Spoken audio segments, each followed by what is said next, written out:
please. Please, sure. Okay. Would you mind, Krista, then taking minutes until Cheryl arrives? Do you get any paper or something like that? I can find it. Oh, you do. Real composition.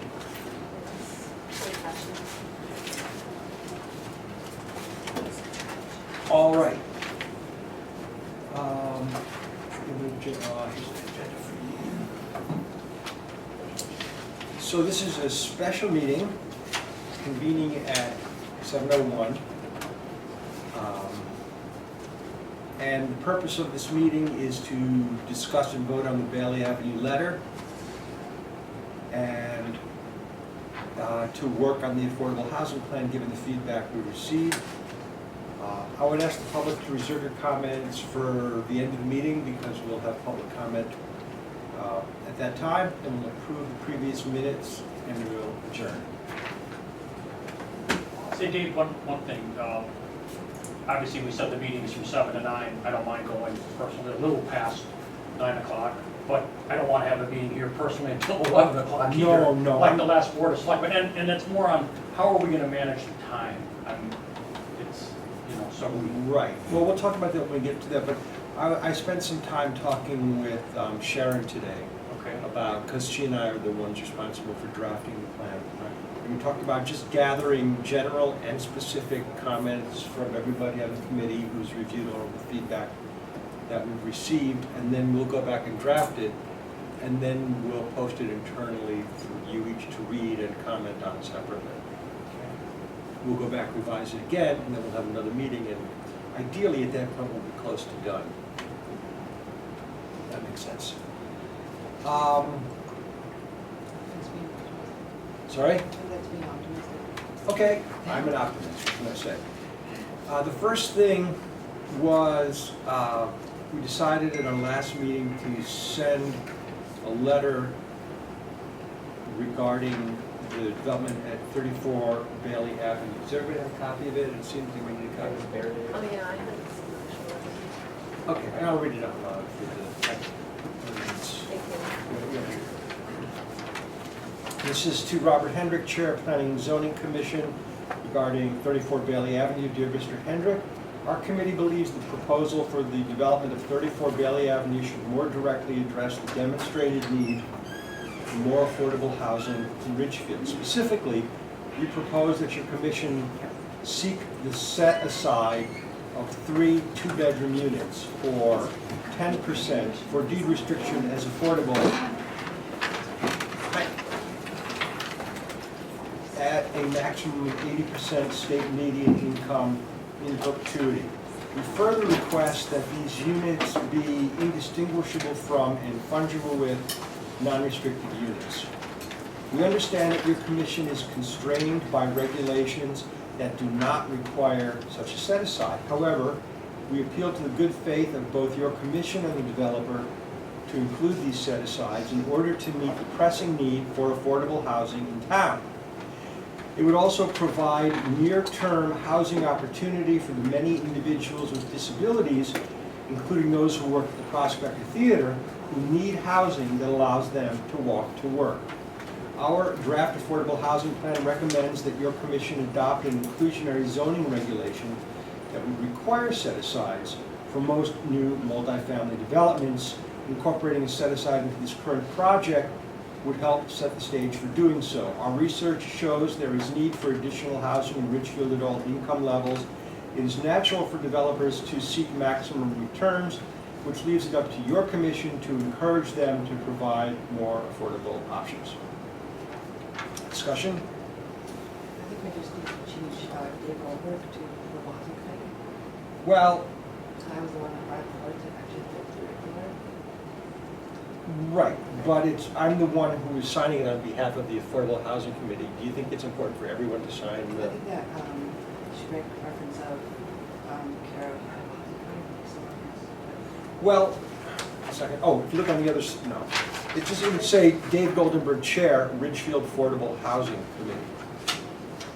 I've never seen a letter like this that's signed by everybody or that says on behalf I of. should say, because you're a chair for so long, like, having that. Right, yeah, that was just an oversight, say Affordable Housing, did and chair Affordable Housing Committee. And then should we CC Robert Jewell on it? It's on the back. It's Oh, it's on the yeah. back, okay. Oh, Yeah, my printer automatically two sides things. easily missed. Well, it'll be, I'll get it down to one. So who are the, who would be the CCs on it? Robert Jewell, who's representing the developer. Developer. He's a- And who is, oh, he's with Valerie McNamara. Right. I mean, I think it makes the right type of statement and shows support for affordable housing, and I have no issues with how it's written. Yeah, I think it's a great idea. It sets the stage for maybe future requests, you know, that, for making these changes for the town or whatever. And it also underscores that we need an inclusionary zoning regulation. Any other comments? Thoughts? All right, I know you want us to vote on this, Deborah. Do you want to make a motion? This is Kent, I'll make a motion that we approve the letter as written. Is there a second? All right, any further discussion on the motion, Cindy? None. I would say, all right, then let's vote. All in favor, raise your hand. All opposed? So it's unanimous. Thank you. I will get this out this week. Everything's in. All right, the Affordable Housing Plan. So we had a public meeting to start the process. We had done interviews. We did a survey to which we had 900 households respond. We had 2 public information sessions and a public hearing. We also presented it separately to the Board of Selectmen and presented it separately to the Planning and Zoning Commission. We have received feedback. You all received the documents that I sent today, and I know some of these you've received before. We have a letter from an attorney representing people who are opposed to expanding Ballard Green. We have a letter from a gentleman named Tim Willinskis, who attached a number of articles and other relevant things. And then we have, you received a summary of statements from the hearing. This is that 2-page. And then we have rather comprehensive feedback from Planning and Zoning Commission. And when we met with Board of Selectmen on Wednesday, they all agreed to provide any feedback they had by the weekend. At this point, I've received feedback only from Sean Connolly and Maureen Kozlar. And Kent, you and I spoke with Rudy and captured some of his content, some of his comments separately, which were generally in line with the Planning and Zoning Commission. Exactly, and not that far off from what Sean and Maureen shared, to be honest. I mean, All right, so I think, and Sharon and I talked about this today, that we should go through specific comments and go through the plan for specific comments. But beforehand, any general thoughts, reactions to what you heard and to approaching the revision in general? I do. Could we start with one group, like either Board of Selectmen or P and Z, or comments from residents? I think if we take one at a time, we would Right. probably I agree. Yeah, but get rid before, of some. right, but before we get to that, are there any general comments about? Well, I think we've heard a lot of stuff that says the plan is too highly specific, right? Specificity, I That think. it's, it's too precise, people say we're picking out paint colors or whatever. And, I think that resonated through a lot of different, feedbacks that we've heard at sessions from the planning and zoning, from the Board of Selectmen, on and on. So, I think that's a kind of an overarching thing that we need to be sensitive to. So that's one reaction I have. Yeah, I think we missed transportation. Right, transportation is something that we should be looking, that was one of Rudy's comments too. Right. And then environmental concerns or environmental thoughts as well. Well, how would we address that, given that there would be no specific projects? I think that the Westcott toolkit, which was the Westcott plan at one point, actually addresses that very well. I'm not sure if it's- I have. Yes, I think there's a section in there regarding environmental. Also, we should probably include our WPCA map and some other items as well in the packet. WPCA map, Yeah. yeah, that's fine. So that says specifically where sewer service is available. I got it here somewhere. And then someone had asked for a zoning map.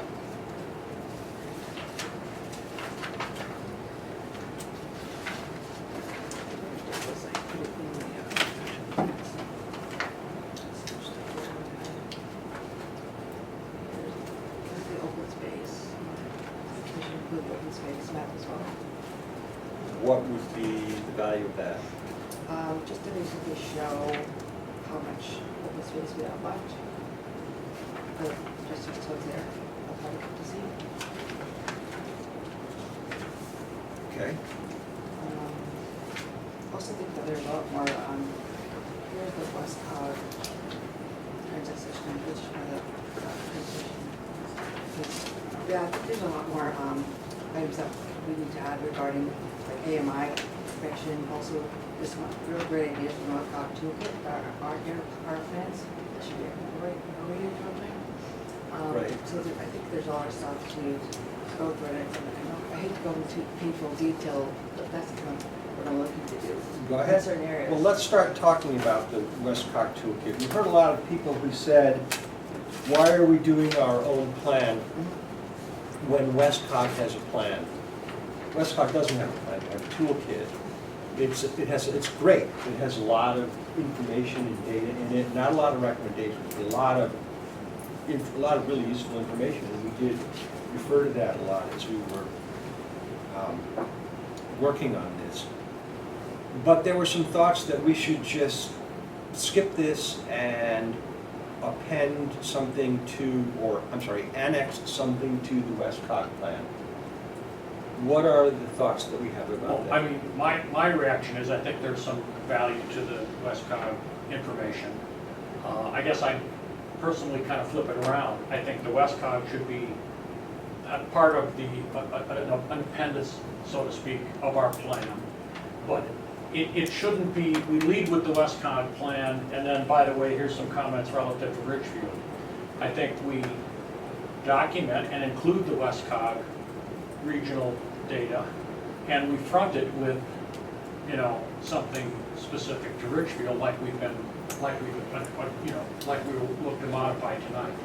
So I'm not, so is the Westcott plan acknowledged? Yes, it's part of the appendices that will be submitted to the state. And data that we quote in the plan should be, I would assume, consistent with Westcog if it's, assuming they have a viable source of data, which I'm presuming they do. They're using census data, the same as Right. we are. Is it gonna overlap? I mean, are we saying? Yes. Exactly, so Well, we but- can take things out of, we can't change Westcott, but we can, as long as it's the same, we can take it out. Right, but I mean, I personally would just leave it in its entirety. And now, if we look at something in our section and say, maybe we're going too deep into something that's covered in Westcog, then we could just point to it conceivably.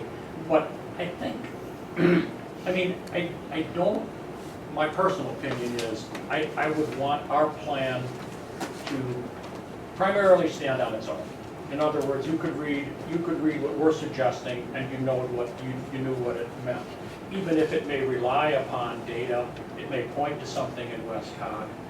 I don't like the notion of saying our plan is the Westcott plan, because as you pointed out, it's not really a plan, it's a toolkit. Right, so those are my thoughts in terms of how we ought to handle it. Other thoughts? My only thought in general is that some of the narrative can be short. It goes Mhm. on, I mean, it's beautifully written, Right. but I think it can be condensed to a paragraph versus 3 pages, some sections. Do you have any thoughts about the Westcog toolkit? And I like Ken's suggestion, handling it that way.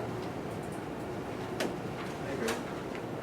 I agree with Ken, because we kind of designed it in such a way that it did stand by itself to Right. begin with, and so it just seems natural that we would attach it to the end of our, that's a great idea. The end of Yeah, well, our plan is Ridgefield specific. Right, our- Right. right. Lori?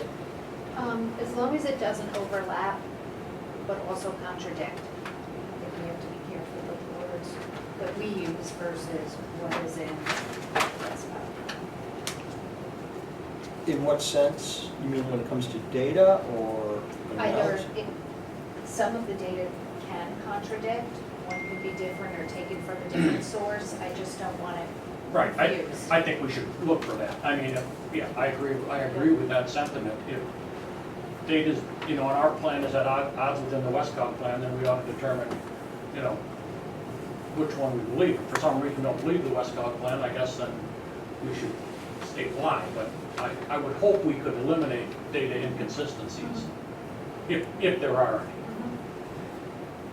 Although, right, they might have some different sources of data for the same thing. Would we choose one over the other? Or It might would get we? confusing. Well, I mean, if two sources of data point to the same conclusion, then I would defer to the Westcott source of data personally. Just to say, well, but this also says the same thing. Well, then let's use the one that's recognized regionally, and, so I would, because I don't think the data tells a fundamentally different story. No, so we might have 2015 through 2019, and they might have 2013 through 2019. Also, they have in their data a lot of, they cover the whole region, right? Right. The whole, however many towns, 18 towns. Right. Whereas ours is focused strictly on Ridgefield. Right. So we would just go in there and look for the Sure, Ridgefield absolutely. metric. I think that, my point of view is that, I think the Westcott plan has a lot more information than ours does. For example, the missing transportation piece. And as I go through it, I feel like there's, certain things in the Westcott plan that are addressed regionally that should need to be part of our plan. So for example, the sewer, the wastewater treatment, that can happen with the help of running, but that can't necessarily happen alone once we do storm sewer, which is like a septic tank, which I think based on our previous comment, he's not open to, you are open to doing big sewer tanks for storm sewer projects. I think also that when we talk about jobs, like most likely are saying that jobs are, like in Stanford has a huge boom in affordable housing, but they also have a huge job workforce opportunity there, unlike Ridgefield. So when we talk about things like jobs and transportation, or lack thereof, we also have to keep in mind that we're kind of looking at this for a regional plan. So if Detroit has this fast track train station that gets off the ground, that they just got funded for, that could be another thing that we reference. So I think that like counting out, just picking out bits and pieces of Ridgefield in the Westcott toolkit is not the right answer. I think we need to look at it holistically and determine which pieces clearly address the regional aspect that we need to be part of our plan. Because a lot of the stuff that we do needs to be a regional approach. Which is, I'm all for the regional. I mean, every time we brought it up, we've always been shouted down that we don't want to think regional, we want to think Ridgefield. So I Mr. welcome Chairman, that. Sure. Oh, people in town have been very much against the idea of any kind of regionalization. But I welcome it. I think that, so, for example, they've got a really good outline, I think very nice old stuff, they got great stuff on the wastewater. We also have great things, like I put it, transportation information. They also look at open space and they dig deep into other areas that we aren't necessarily addressed in our plan. I also took a look at the Ridgfield plan, which I think has a lot of great ideas in it as well. Okay. So I feel I kind of made different notes on these notes, or things that I thought were really good, that we should consider, like road safety, community elderly zones, SMIs, putting those in, core principles, wastewater disclosure on our plan, like we talked about. We got a great disclosure that says, because this plan does not constitute anything legal being built as a result of this. The job opportunity, like you said. So these are a bunch of things here that I made note of. I've read hundreds and hundreds and hundreds of pages of plans over the last 2 weeks. So I'm doing my homework, and I'm trying to bring as much information to Great. the committee here. I've got some big goals here, which are also similar to what ours are, like ARPA funds, in lieu of, that kind of thing. So I think that. Well, if there are any suggestions you want to bring up, this would be the time to do it. Okay, so should we go through our plan, page by page, or? Well, did you Personally, I like this, like, I think we had such concrete information from planning and zoning that, and even from the Board of Selectmen members, my suggestion is we go through some of that first before we start to dig way down in the weeds and go into new ways to add and enhance the plan. I don't mind getting there, I just think All right. we've got a lot of data. Sure. And I would personally would start with planning and zoning, because they were the first Right. one to formally come back with feedback. But if there's any, as we're discussing it, if there's anything from the Greenwich plan or the West Cog plan that you think we should Or other incorporate plans. at that point, please bring it up. But just to confirm, regarding the West Cog plan, we will default to their data where necessary, and we will consider it as an appendix to our plan, correct? Yeah, I also think that we need to make sure that our plan aligns with the POCD, because I read that again, and I actually pulled some information regarding our history, which is much more concise than the history you have in our plan. I propose that we use that history. So that's another idea. I spent some time looking at that plan and the future age brackets that they're proposing in town, like the generation, the aging population that we'll have in town, based on the POCD plan. Right, well, that data came from the same person, actually. Right. It should be the same data. Right, but I don't think we have it, actually, it isn't, we have it broken down like he does in the POCD plan. Okay. And then, in terms of the housing part of that, I think our goal has always been, we discussed this a long time ago, that at some point, the plan of conservation and development would be amended to incorporate our recommendations. But you should also follow their guidelines as well, like they have in there today, right? To their guidelines for what? POCD plan, Makes sense. Oh. priorities, their recommendations, action items that they have in there. Well, but we're specific to housing. Right.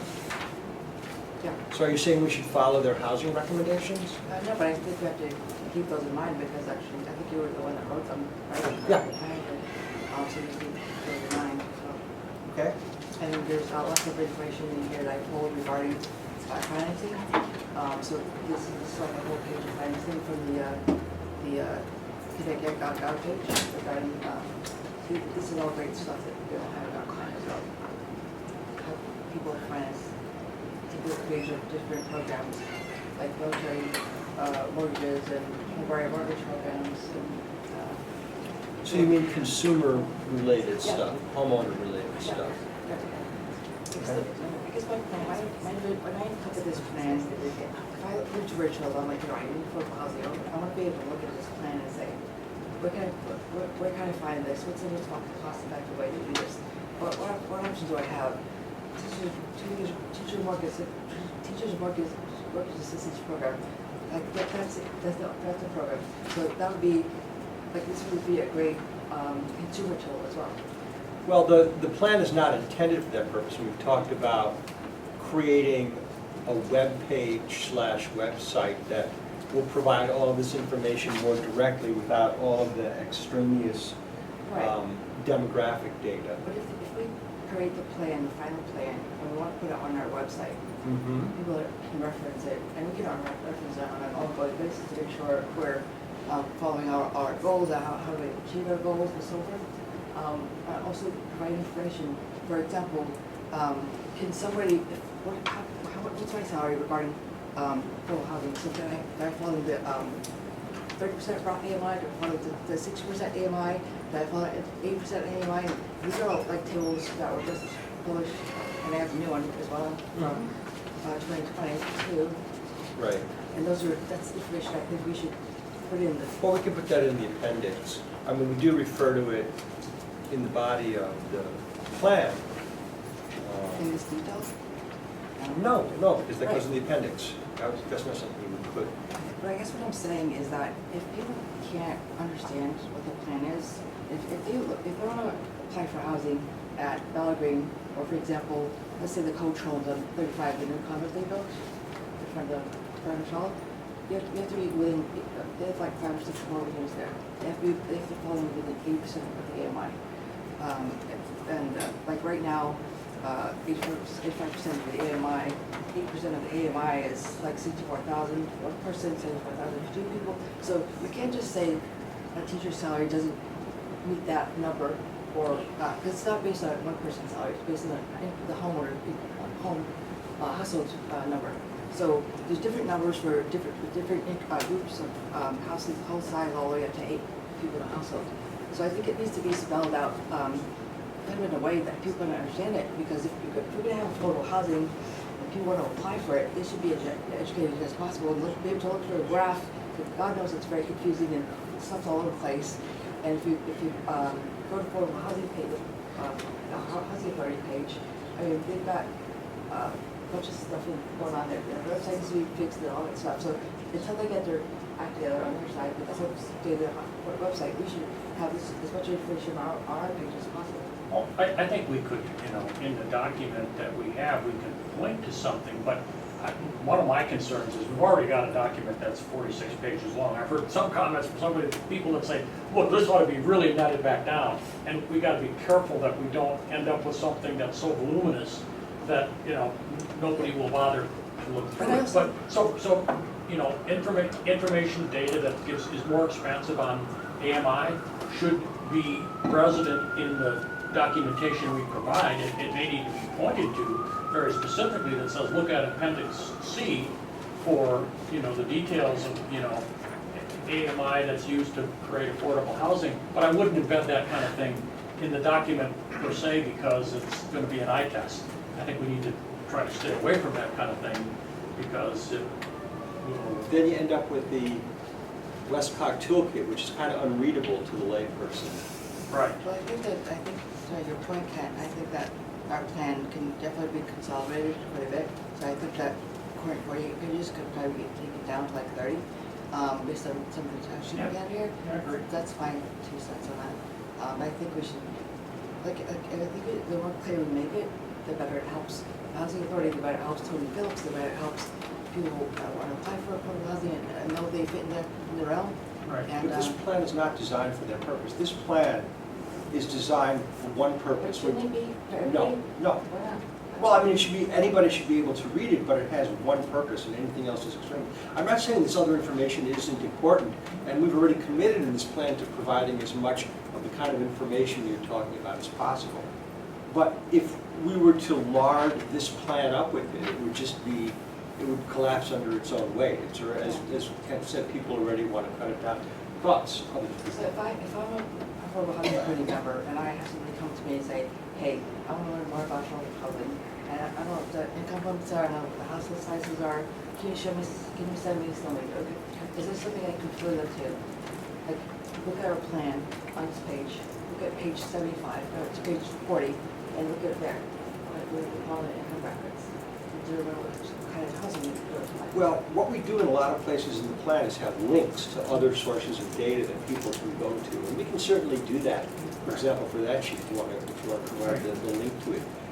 But the question is, Krista, do you want to really? Yeah, I think it's a great idea, except that I think we have a very short deadline right now, and so we should probably try to achieve our deadline first, but maybe after our deadline is met, we might expand it to a document that we can use for people, as you said.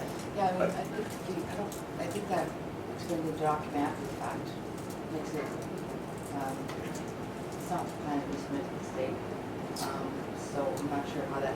Well, I think something to make, I mean, eventually the majority of the way this is gonna get distributed is gonna be electronic, and I would hope that there would be a way that when we come to that point, it can be searchable, it can be linkable, you can move from place to place, you know, any data we provide. But I guess instead of Yeah. really drilling down, I really think we've got such good information from planning and zoning and from others that gave us high-level kind of Yeah. things that I would like us to come to agreement Do you on. agree?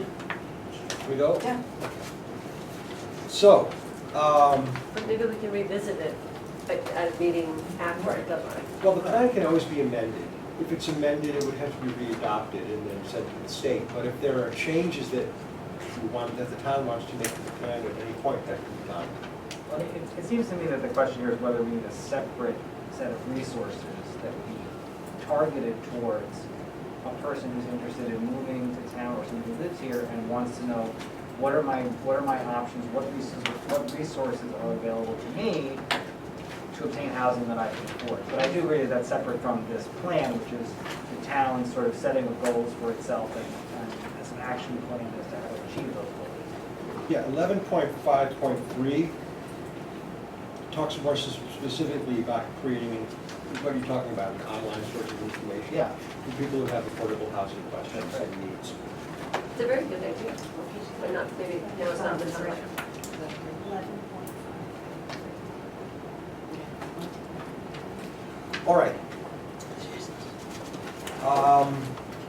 So, I guess I just hope that feedback that's provided, like via electronically, is like, how do we discuss that? How do people don't agree on something, how do we hash that out? well, if there's no consensus, then it would come down to a vote. We can't do that electronically, Oh, no, we can do that now. today. Yeah. Today. That seems great. Otherwise, like I said, okay, let's talk to. So let's give it a go. So that works. All right, first, so this document is, that we're working from, is the feedback from the Planning and Zoning Commission received Friday, May 6th, signed by Rob Hendrick, the chair. And what he did was, he did a great job, he gathered their sort of unanimous comments and then addressed some of the specific comments that some individual members had. So I'll read through these and then we can talk about how we incorporate them into the plan. And probably I'll have the plans here so we can refer. We should read what he said in general. I was just about to do that. Okay. First, as a general suggestion, we believe your plan could consolidate some of the recommendations and clarify the prioritization of recommendations so a reader understands which are most important or most impactful with minimal challenges to accomplish. In that regard, we suggest that you prioritize ideas that are likely to generate incremental affordable housing units without adding incremental building stock. Thoughts about that? Well, there's two. I mean, one reaction is that's a lot of, we've heard that in public feedback. The very first meeting we ever had in Parks and Rec, there was a belief that, you know, there's plenty of existing structures, buildings, and we should pursue that. Well, I'm not sure that's correct in that there's a significant amount that would make get us to, you know, 10% objectives if that would be desired. But I don't think there's anything wrong with taking that on as a first priority. Because if we have existing stock that can be used, that seems to be the quickest place to go to. So I wholeheartedly support that suggestion. And it seems like and he gave even some more specific items, right, relative to that? Right. But But there, Sean gave the exact same recommendation and the exact same items, but Sean also added that he didn't know how much we'd get. But still to prioritize what we already have, existing, of course, ADUs and existing stock, so. Right. So to prioritize those. Right. But I think the problem we're going to have is if there's inconsistency across feedback. well, then we, But there is not for this. It's just, and it's two things. One is the specificity, and the other is the prioritizing what you have then. Right. So. Yeah, I think the other thing that's really important is that I don't think people really understand what affordable housing is, and then many promote affordable housing. So I think that needs to be clearly outlined in the plan. Okay, So for that's good. example, there's government assisted housing, there's mobile housing, and the different levels of affordable housing. So assisted housing could be, like, Gretchen did a great job of Yeah. they're defining the terms of affordable housing. okay, no, yeah, I'm sorry, I don't want to cut you off, but, because I agree, I think we all agree that should be in there, but, yeah, I don't hear any objections to having clear definitions in there.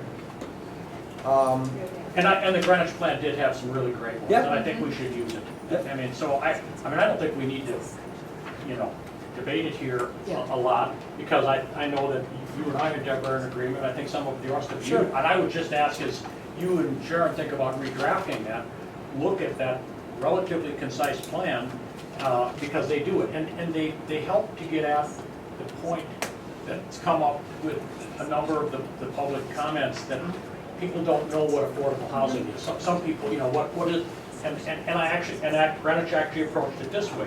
They basically talked about affordable housing in the state-defined sense, but they also talked about it in the layer above that. Yes. And, I'll kind of put it in my terms, most of the state-defined things, if you're thinking about, cost of a house or an apartment, if somebody's to own it, it's probably less than $300,000, right? Right. But I think there's a void of housing in Ridgefield that is a level above that, $300,000 to $600,000, right? Right. There's not enough of it, and I think our plan should acknowledge that that is a form of affordable housing that we would desire to see supported, Yeah. even if it doesn't count one iota towards any state-run goals. Right. Because I think it's an encompassing thing, and I know that when some people answer questions, do we need more affordable housing, that's where their head goes. Their head isn't at, deed restricted, subsidized, one-bedroom units. They're thinking about how. Yeah, and there's the either G Right. model, which is Right. hotel. But again, I would point to the Greenwich plan, and I think there's a great little content within that, and I think it hits right on what Yeah, public input has been. I also don't think we need to focus enough on actual affordable housing, like actual, I hear a lot of people say, I wish I have a starter home for my family to put back here. I've heard that like a dozen times at least. But I think that people, when we talk about affordable housing or affordable units or first home, if you will, if you buy a home that's deed restricted or buy a condo that's deed restricted. So I have a friend of mine who bought a condo on Dairy Road. She paid whatever it was for it. Now she wants to sell it, and she's going to sell it for whatever she paid for it, because affordable housing is just that. It's not a way to increase your wealth. It's basically to have you live at the affordable pace. So people that think that they can buy a subsidized home or a subsidized condo, you can make all this money off the sale. That's not going to happen. That's not how it works. You have to sell it basically for the same amount you paid for it. Make sense? So are we gonna add that, make our homeowner plot thing? Yeah, I think we touch on it in the plan. Like that, then we do that, and that could be these mortgage options to pursue. Okay, if you could send me a link to that, please. So then he goes on to say, so they want, ideally to generate incremental affordable housing units without adding incremental building stock, which means, and they refer specifically to adaptive reuse, extending set-aside restrictions to perpetuity, and ADU restriction incentives. And those are all items we call out. Yeah, they're referring to those in our plan. They think we should prioritize those Right. because they would, And why not, right? I mean, why not leave Yeah. them? I mean, it's just a matter of That- what that's fine. order the same things come in. I think we understand that those are not going to generate substantial numbers of housing, but it's what do you call Right. it, low-hanging fruit. I don't know. And if it makes people happier with our plan, why not? We don't know. I'm happier with it. Yeah, Right. That way. and it could get us real close. I mean, at the end of If the it's day, done right. at the end of the day, an affordable housing project that comes to the town is gonna have to be approved by the P&Z. And we don't want to put them in a position where they're gonna have to, prove something, that causes some sort of lawsuit, for lack of a better word. So we want to make sure that we're following their recommendations, because they're the ones that are going to be held liable for, approving or, not approving a project. Do you think they could be held liable for any of that? I mean, I think our people, our P&Z people are smart enough to know what the laws are, but I mean, other towns have not been, and they've been sued. So it's not unheard of. Okay, let's move forward. It's okay. On the other hand, we believe recommendations for new construction of affordable housing on specific targeted sites may be premature and risky to success for a plan such as this. While any project may be proven feasible and achievable, PZC, Planning and Zoning Commission, must hesitate to endorse them specifically, there's the specific word again. Given the limited information at the stage, we suggest that you place a lower prioritization on those recommendations, and he mentions the Ballard Green expansion, Prospect Ridge expansion, Halpin Lane, mixed housing. So with those, and that gets to the whole specificity thing that Sean talks about. I'm fine with that, personally. Because instead of saying, let's look at Ballard Green, let's look at Prospect Ridge, they prefer that we say, let's look at things that are owned by the Ridgefield Housing Authority. And so that just, I think, moves us back a step, but not in any meaningful way. I mean, we're still planning to go ahead with the feasibility study on Prospect Ridge. There's nothing to stop us from taking those next steps once the plan is in place. But specifically on Prospect Ridge, and Ballard Green, we're not going to mention Ballard Green specifically, Right. though we would likely say, look to expand, existing housing stock within the Ridgefield Housing Authority, something to that effect. Well, if you look down, it has what he feels Right, that should say. Right. right. I also think that, Support. So he says up here Oh, to yeah, take right, out right, the exactly, site-specific. exactly. I think you're right. And down here is to coordinate evaluation of various sites. Right, so they even gave a pretty good, comment. On Prospect Ridge, here's the, just in terms of numbers, and I think there's also a sense that said, we were tallying up numbers, 6 here, 12 there, 17 here, 8 here, 75 here. Exactly how we get there, I mean, to the point, adaptive reuse. I don't know if there's 10 or if there's 50. We don't really know. We'd like to believe it's something more than nothing, and the more we get, the better.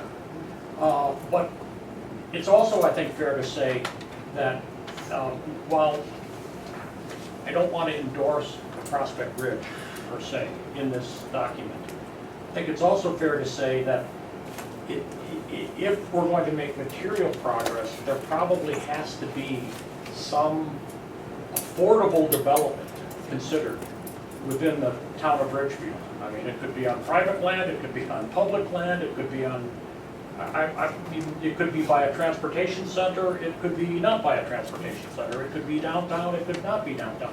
I just don't think we can expect to make meaningful progress strategically without having a concentration in a location. So, but I don't think we have to say Prospect Ridge, I don't think we have to say 75. I do think we should, personally, I think the notion of still saying 125, which is a modest, approach to getting to a number, and I know not all people believe in this notion of getting to a moratorium. That's not universally accepted. I think it's still a good idea, because I'm frightened by the fact that, Wilton and others, articles that are coming out. There's proposals going on right now to build 5- and 6-story, buildings, and I'm not looking for that to happen. And, maybe you have to fight that battle one step at a time, right? So moratorium's only for 4 years. Well, my God, that's 4 more years And we also have to be. that we don't have that. We also have to be very concise about our points, because you can, for example, it feels like they've met their moratorium numbers for a moratorium, but yet, so we went wrong, they haven't. So they filed a plan with the state, we went over moratorium, self-building, Right. and it's like going back and forth because people didn't have kind of points right and so forth, so we need to be able to Right. let them. But in any event, that's how I think we should, I don't think we should, now, on Helpin Lane, that's the potential home there. That's already designated. That's already designated, and maybe others on this committee have an issue with calling it out. It's already, the town has set it aside. I've heard controversy certainly about Ballard Green, I've heard controversy about Prospect Ridge. I haven't heard any particular uproar about land the town has already designated, and I don't know if they haven't gone so far as to donate it yet, but clearly it's accepted, and I wouldn't think we would, not that we would major on that because it's not that big, but I wouldn't, I would call it out as Helpin Lane. Thoughts from the side of the table? No, that seems right to me. The town has already made a decision that the Halpin Lane parcel should be set aside. It's designated, yeah. There shouldn't be any controversy in I would hope not. discussing it as such in the plan. I agree that we can remove the specific mentions of the other sites, because I think that they've led to misunderstanding among the public and the community. Right. I don't know that we need that static, frankly. I think the point is, we are proposing that the town explore both the availability of town-owned land and also adaptive reuse of existing buildings. And, that leaves open, all possible candidate sites. Right. Would that, because with P and Z, they did not put that in there. They're saying various sites, the evaluation of various sites to determine. That is inclusive of all sites, including Halpin Lane. Right. Does putting Halpin Lane in there put P and Z in a situation? No. Do we know that? Because according to his letter, he's not suggesting we put any Right, but then, specific, unless,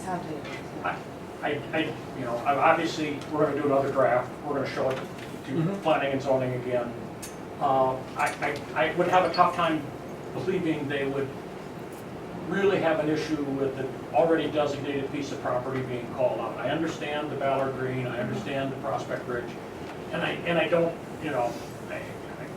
I don't think we have to take every suggestion that they've said and say, we're gonna take that verbatim. I think we are with the concept of what they agree with to be less specific, but in an area where we've got a designated piece of property already for that purpose, I would think we'd be remiss not to call it out, and that's my take. if they have a problem. And if they have a problem, they can tell us. Tell us. At the end of the day, I think that the public has to understand that once we get this plan submitted, we're still going to move forward with feasibility study.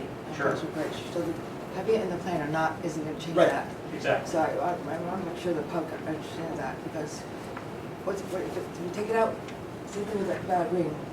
Ballard Green, the Affordable Housing Committee, Housing Authority has determined to take that on as a project. Is that their land, so they decided what gets built.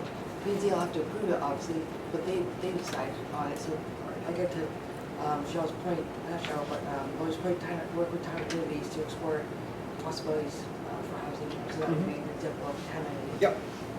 Okay, so we'll keep the reference to Halpin Lane in because that also refers directly to housing for people with disabilities, Right. which is okay.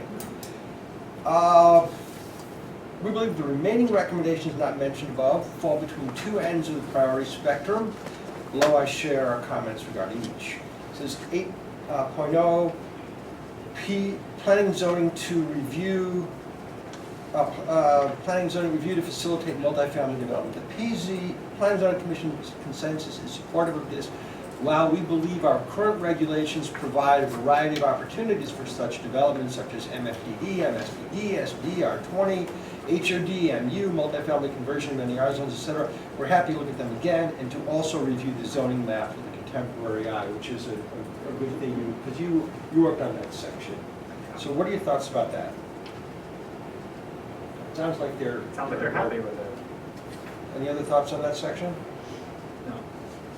Anyone? I think that, like in Grinch's case, they actually define what each zoning means. I don't have to need to go that far, but I think that they identify what high density means, what RA means, what RA2 means, Right. and that is it possible for us to get the definitions of all the.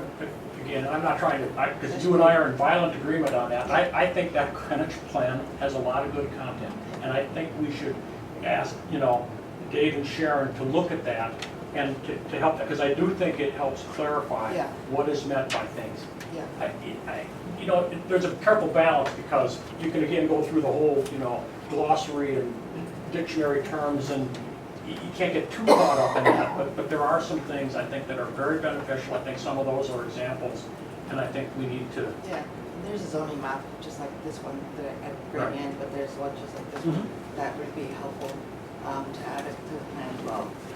Okay. Well, I think, I don't have the text in front of me. My memory is that that section's drafted at sort of a high level of abstraction to, instead of, going through and delineating each of the specific zones, where in town is it, what's allowed, what's not allowed. It speaks more generally about multifamily zoning and single-family zoning in town. But I agree, I think that the suggestion to append the zoning map is a good idea, and the map has all those abbreviations. Sure.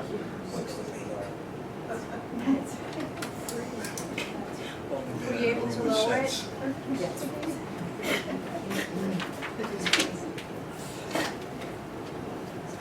All right. So what this was really about was like rationalizing the multifamily side of the zoning code, and it sounds like they're in agreement with that. Okay, then multifamily, let's see, 8.0, item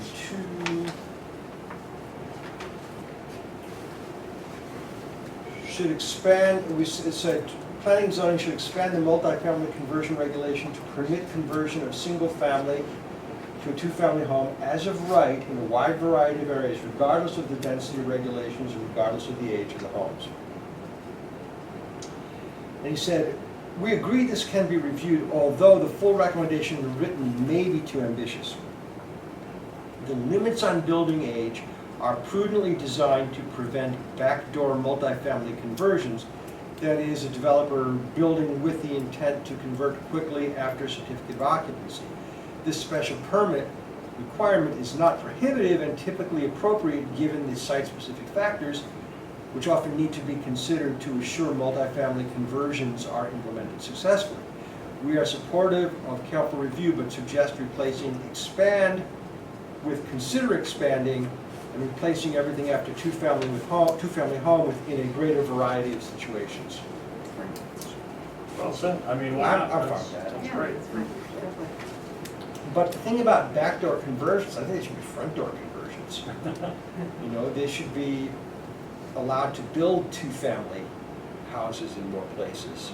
Yeah, what does that mean, backdoor? Well, he means that you do it, your intention all along was to build a multifamily, but you get it approved as a single family, and then you come through the back door to, Cut it up. yeah, so. Okay, so we're good on that one? Yeah. On the zoning review regarding mixed-use overlay zones, we said the Planning and Zoning Commission should review the the mixed-use overlay zone to determine whether any changes are advisable to encourage second-floor residential uses in the commercial districts in the town, and whether the MU should be expanded to include the central business district. And they said, we're supportive of a review on this, especially with respect to CBD, although we note that the existing regulation was designed to advance affordable housing goals. We also note this goal may be covered already or easily rolled into the first recommendation to review all regulations in zones with respect to multifamily development opportunities. So he's saying two things there. One, he's saying they generally agree with it. They did it. They allow second floor residential in more business areas now. The challenge with second floor residential in existing construction is that the cost of converting from, and we've talked to, or I've talked to at least, landlords about this in the past. The cost of converting an office into a code-compliant residence can be prohibitive. Plus, and I heard this from a couple of landlords, business tenants are very different and create a lot fewer problems than residential tenants. I don't know if that's the case, but that's what we heard. So I don't think we can assume that once the green light is given to this, the offices will close and people will start moving in. Oh, but this was a specific comment we got repeatedly throughout the public comment process. People like this idea, Yeah. so I think it should be, and it may be redundant of some of the other items on here, but it's a specific point that I think was well taken that we got from the public, so I would leave this in. And my suspicion is there's downtown, quote, second floor office space that 50 years ago was residential. Right, sure, it all And it was was. converted to, Exactly. Our firm is actually doing it in New Canaan. We've done several units just for one landlord, but it doesn't look prohibitively expensive. They're mostly one bedrooms. And one bedroom tenants are much easier than two bedroom tenants and three bedroom tenants. Unfortunately, the family and more difficulties, but obviously the ideal developers or landlords. so Kevin, you're suggesting we continue to call it out individually because we've heard a lot of feedback. Yeah, I think so. I don't read the comment as an objection to I don't it. think so either, no. They're just basically saying you could roll it in and, We're trying to condense it, right. to combine it in, I think, with 11.2.1 and 11.2.3. Well, that's also fine in my mind, but I do think that the idea of second floor conversion should be stated. Called out separately. Agreed. Right. All right. And some of those second floor buildings have the ability to have two apartments in them, not just one. Of course, it's all dependent on whether the landlord wants to do it. Yeah, exactly. This is private property. That, So on section 11, which starts to get into strategies and tactics, 11, 1.1, 1.2, 1.3, that's Ballard Green, Prospect, Ridge, and Halpin Lane. We already discussed that, and what we're going to do is combine the ones referring to the Ridgefield Housing Authority property, but we're going to maintain Halpin Ridge for separate discussion. Halpin Lane off Prospect Ridge. I'm sorry. And also reprioritize. We're gonna what? Well, this is what we were talking about before. We're going to take Ballard Green and Prospect Ridge expansion specifically Out. out and say instead that we would work with various entities to try to identify and such. But that we're going to keep the Halpin Lane mixed housing in because this property has already been allocated and approved by the town for that use. Right. And, I mean, I think I mentioned this on one of our calls a long time ago about that property's been assigned to the Beyond District Yes. a number of years. Mhm. And so how much, what do you think that's actually going to moving forward? Well, we actually have a tentative proposal that hasn't been worked very far, but there was the notion that Habitat for Humanity, Yeah. who's interested in that kind of thing, could conceivably be a partner along with, Ability Beyond and whatever, and the potential development of it for, you know, the stated purpose. you know. Right. But Um, I just think that's, it's been sitting there for a number of years, kind of. Well, but we've got a concept, Okay. and it's already been discussed at some levels. And we've discussed it in school. And I'm willing to, you know, it's not approved yet by Ability Beyond, it's not approved yet by Habitat, but both organizations are One. aware of the thought, and they would like to see us flesh out a Yeah. proposal, which I guess that's what I got. we should do Yeah, after we completed and Right. submitted this plan. that'd be nice. 11:12, sorry? I'm sorry, yeah. 11.12.1, adaptive reuse. We believe this is one of several that should be emphasized as a priority, fine, above other recommendations. Adaptive reuse, It's actually a typo, it's 11.2. Yeah. 11.2, right, sorry.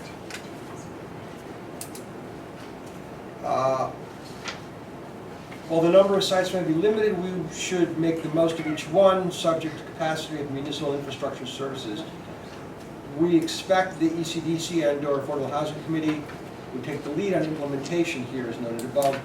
PZC generally must be cautious about promoting specific projects on specific sites. My favorite comment during the Board of Ed meeting recently, I forget, it was Barbara or Maureen, it was Maureen, said, you know, like, what about one of the schools for affordable housing? Barbara? Barbara said, and we said, what school? And she said, well, we would have to pick one to close. I just thought it was funny. There's not, I mean, off the top of my head, there's not a lot that I can think of that would be suitable for adaptive reuse of public property, but who knows? You know, one of the things we're talking about doing is a study of municipal properties to see what is redundant and could be used in another way. Plus, you know, there's private adaptive reuse like that, the 34 Bailey Avenue, right? Or things along Route 7. Route 7, where there's, isn't there a proposal even being kicked around out there that somebody's going to do For housing? reuse or build? Somebody's putting it in like a warehousing kind of facility there. But regardless, Yeah. there's land, there's buildings that exist. I'm not sure that they're all occupied or, There's also things in the works based on PZ and section as well. So 11.2.1, also incentives for extending set-aside deed restrictions to perpetuity. They're supportive. We believe you should include existing developments, even those which have expired in this effort. We believe the Board of Finance and the Board of Selectmen should also be named as partners in this effort, given the likely revenue offset considerations, meaning they would have to have some incentive to deed restriction. We've been talking about this for years, and I think, I don't recall, you mentioned it. Yeah, we can include that. Be a little more elaborate, a little more explanatory.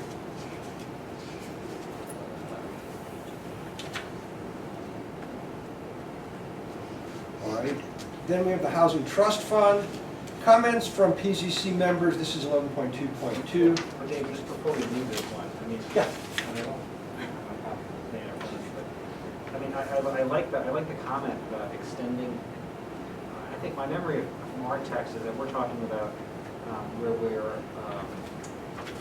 our proposals to change zoning regulations, et cetera, exclusionary zoning, and we would require that the set-asides not be 40 years, that they be perpetuity.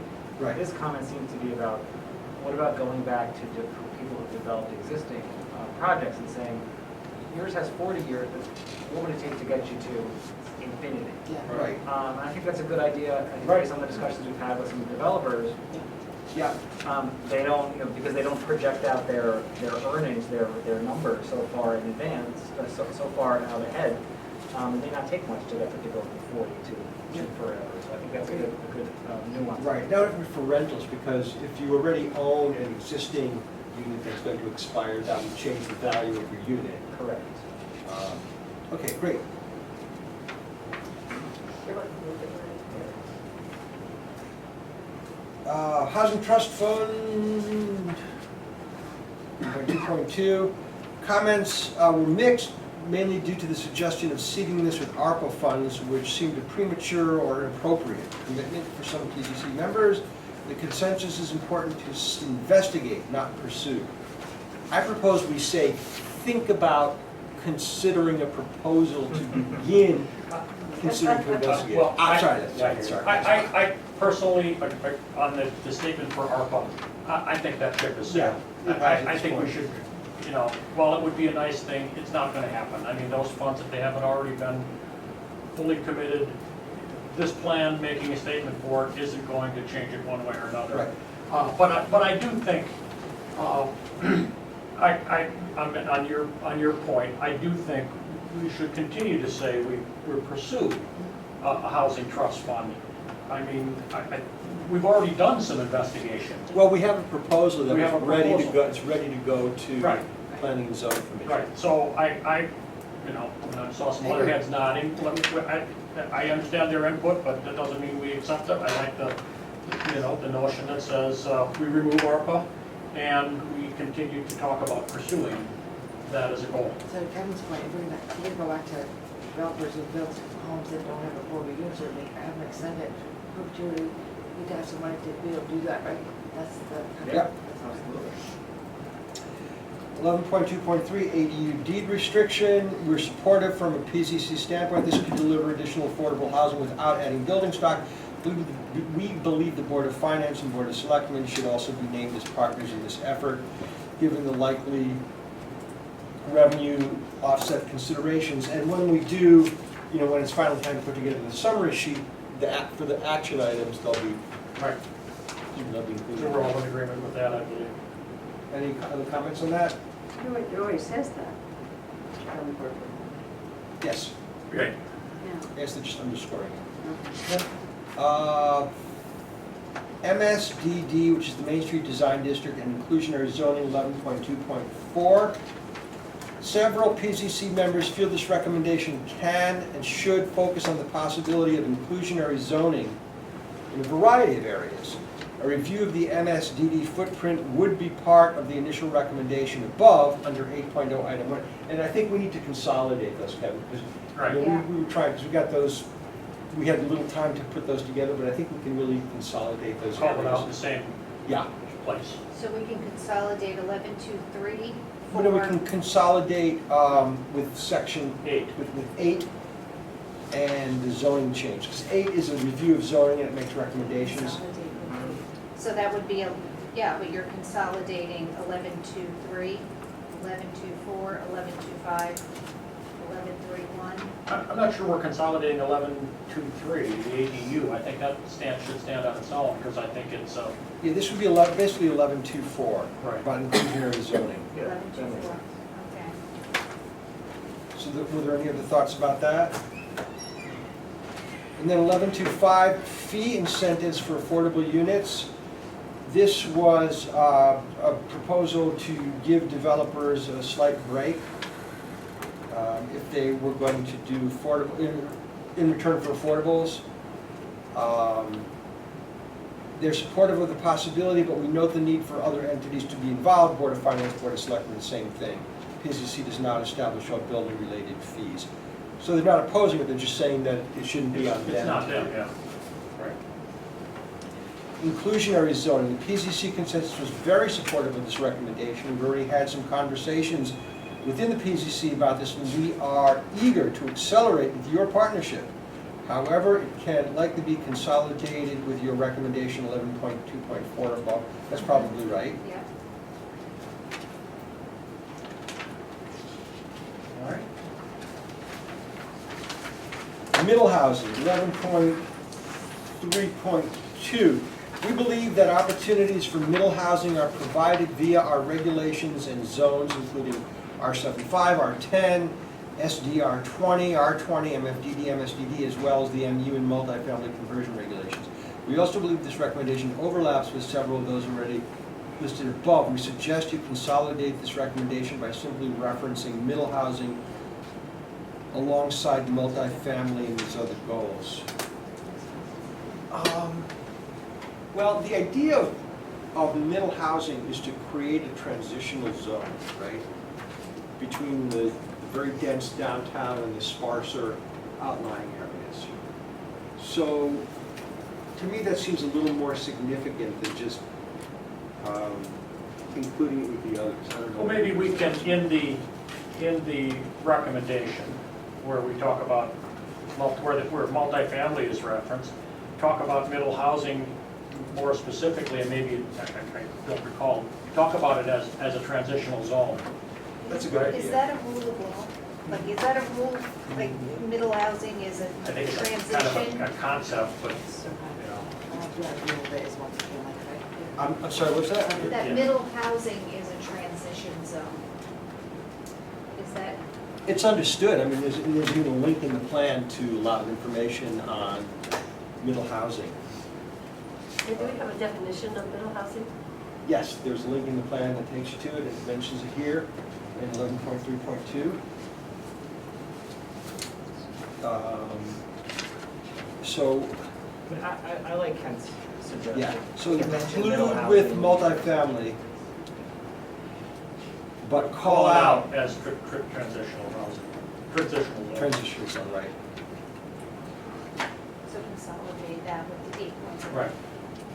So what are the We're doing it next implications? week. Exactly. So the implications are that downtown will get denser.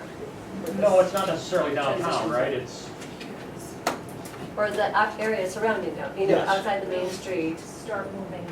we're gonna start having Spread many out. more three-family houses in that area. Many more, I doubt it, but. Or more, yeah. Yeah. It started growing all at once right near St. Mary's, quite a few places. right. Are they multifamily there? Yeah, yeah. Okay. Well, I mean, it's a pretty well accepted principle in planning right now. It's but I hate to say, I mean, at least in this town, it's probably not affordable in the sense of state qualified. You know, No, it's right. possible, but this falls more into the camp of, this might allow you to create $500,000 or $600,000 housing, right, in a zone such as that. Unlikely that it would create affordable housing that is recognized by the state. Into the overall mix.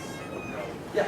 But are we targeting, you know, the groups that we're trying to target are young families, Right. people who want to retire, people who have disabilities. Right. People who just have So- lower income jobs. Right. But 500,000 or 600,000 isn't that low. Well, it's not, but I mean, the point that we talked about before, and again, it's a little bit of what the Greenwich plan took. They basically said, and they realize it, they're even more experienced than we are, right? That there's this void of housing above state-defined affordable and below what their typical is, right? I mean, again, look for a $500,000 house for sale in Ridgfield. You can't Right. find them. And the market doesn't build those. Right, it doesn't build them, but there's no reason why we can't encompass that notion of affordable in our plan, because, just because that, we have needs there. And it is a form of affordable housing, even if it doesn't count towards some state reflected number. It's a shame we can't make it count somehow. Well, I mean, that's, Maybe- some of those are broader issues, and you know, you've heard it too, that says, you know, people don't like, 830G, they don't like whatever. Well, right now, they are the law of the state. If you don't like the laws of the state, then vote in new representatives and then get those laws changed, right? I Well, mean, that's the only thing we do, but that's not something we can put into a plan, right? Well, we could in a way, we could, like Westport has a rule that, I can't remember exactly what the percentage is, but every single 20%. 20%, yeah, it has to have 20%, housing, affordable housing included in that development. That's for Okay, multifamily. all right. Multifamily. So that means it has to be 5 units in order to Right. qualify. No, I wasn't saying, I was saying that we couldn't, we can't change. That's what, That's the inclusionary zoning. That's their inclusionary zone. Right. yeah. But it also follows that, housing is subject to the laws of supply and demand. And if you increase the supply, you're addressing some of that demand, which will take some of the pressure off. So I guess I'm just thinking, this would also be an inclusionary zoning? Where are we proposing the inclusionary zoning be? No, we aren't. In the middle housing area maybe, Well, or? Well, I mean, In we the aren't transition prescribing a specific area, we're asking planning and zoning To to. multifamily, where the multifamily is Right. allowed. So it would be in this type of situation, a transitional zone would probably be up for inclusionary zoning, which is good. Yeah, they could certainly, So it's meeting our goals. I guess I'm Create- trying to make sure we're yes. meeting our goals of hitting, people who might have a sick family member, divorced mothers or fathers, of course, raising children. right, anything else on that, on middle housing? Form-based codes, they note that they've had some workshop and discussions on this, but as you know, PZC membership changed significantly in November 2021. In implementation, a form-based framework must not completely ignore certain use compatibility issues, as well as different use-based requirements for infrastructure services and amenities, including parking. We can continue to learn and to consider form-based principles to be included in our regulation. And that's all we're saying in our proposal, is look at it. Right. I think they were concerned with,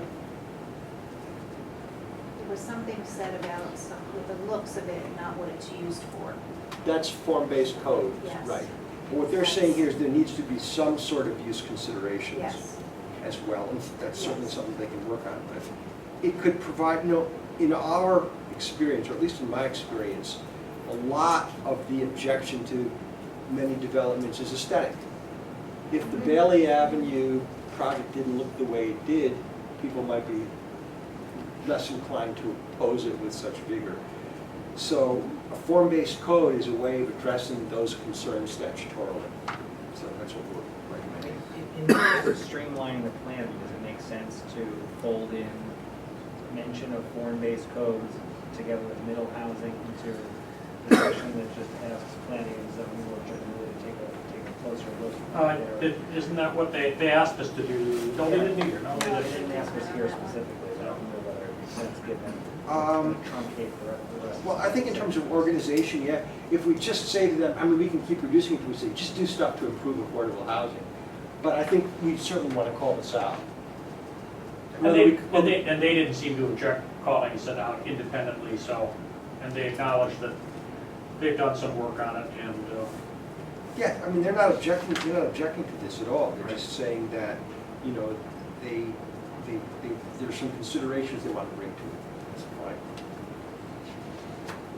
Anything else on that? No. TOD Branchville, the PCC is generally supportive of this review, but as with others, we believe it can be accomplished under the heading of recommendations above, including 8.0 item 1. As you note in your plan, there are issues on infrastructure capacity which have solutions in concept. PCC would seek to assure that these solutions will be realized as part of a zone change or proposed project, obviously. We also specifically suggest rewording to create and implement strategies for should read to explore feasibility and potentially update regulation and zones to support. I'm fine with that. Yeah. I would still break it out because right. it's such an important initiative. And there's a separate body of work Yeah. and thought that's been done on it, and I agree. So get Okay. rid of should become. Right. Then, anything else on that? 11.5.1, Chapel Mortgages, they agree, this is the idea of promoting it, and we could certainly use Endeavor to promote all of those other alternatives as well.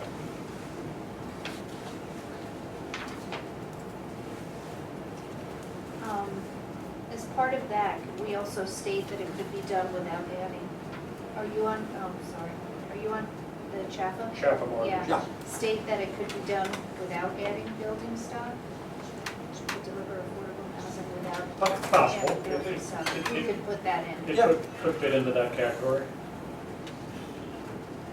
Right, so we'll underscore the building stock. Art, resource page on the town website, we're supportive. We suggest you expand your audience for this page, increasing the availability of information, and I think they agree. And I've had a lot of communication from Tony Phillips, who wants to move forward on this too, and I think once we're all wrapped up with this plan, that's something we want to jump into. In other words, providing education and resources for the community. publish a regularly updated report or dashboard illustrate and track status of our housing stock, it's great, affordable units, HUs, etc. On this page, you and/or ECDC may also wish to list known suitable properties for adaptive reuse. I mean, this seems like a great addition to it. Yeah, Yeah, and also I like the idea that it brings in other town organizations into it. gets more people interested in understanding, tracking the affordable housing stock, you know, like you said, the HUEs. Surplus Land Task Force, this appears to be a recommendation of Board of Selectmen and Board of Finance, your primary input. We should note certain members voiced concern that this proposed task force could target open space, recreational space, and other properties which may be important to the conservation aspects of our plan of conservation and development. Also, from a planning standpoint, it would be wise for the town to retain some land for long-term municipal needs, which are currently unforeseen. And I think that makes sense. Well, you know, and And they would be on the, you know, you would have the Conservation Commission and ECDC represented on this task force. I don't think that it's, the notion behind the concept is not to go out and find open space, you know, that can be put into, it is surplus land, it's, you know, we've looked at them before, right? You see all the little town-owned parcels all over the place, and, you know, and other communities have looked at that too. I forgot, I read somebody else's, Wilton has a big initiative going on doing it. I'm not sure we have as much capacity, but who knows what could come up in, Didn't you it know. come up last week? Wasn't it like hundreds of acres we have? And Maureen joked about, oh, yeah, we really need all, so Board of Selectmen really has weighed in on this. I mean, they did, and they said they were comfortable right with it. Well, I think they're concerned that if we don't take this out, that a proposed task force could target open space. Right. They recommended that it be taken out. Well, no, I don't think they're recommending that it be taken out. We should note that certain members voiced concern that this proposed task force could target open space, recreational space, and other properties which may be important to conservation aspects of our plan of conservation and development. Well, obviously, but to your point, the task force, and maybe we do it, the task force should include, you know, Right. representation from, you know, open space committee, planning and zoning, Right. And- whatever. And any changes to the status of the land has to come through Board of Selectmen and Planning and Zoning. They recommended that I would think surplus. that's assumed. Yes, but maybe we'll make it explicit. Okay. Yeah, I think given their comment, it makes sense to indicate that we have somebody from Right. the appropriate delegate, the appropriate perspectives would be. Right. Well, number 18 on their other page is they recommend the Board of Selectmen appoint a surplus land task force, tasked with identifying and making recommendations for the disposition of surplus town-owned property. What are you looking at? Comments from them, these were comments. From, Lindsay? oh, okay. Because I went to a couple of the meetings. That was one that was on there. That they want a surplus land task force, Right. separate from us. Yes. Well, no, but that's not something that we could ever do. I think we should also reference the newly passed law about having the merit commission in town next year. The required, officials of 25,000 or more are required to have a merit commission in town. Hopefully, Yeah. we can work with them to keep these affordable, because I guess they're busy there to file complaints and so forth. Regarding threats, cases, or complaints in general. So would we put into 11.5.4 that, something about a task force? I think we should. Right. Yeah. 11.5.4. I mean, how that religion did was pretty thorough. Yeah. Well, Yeah. Right.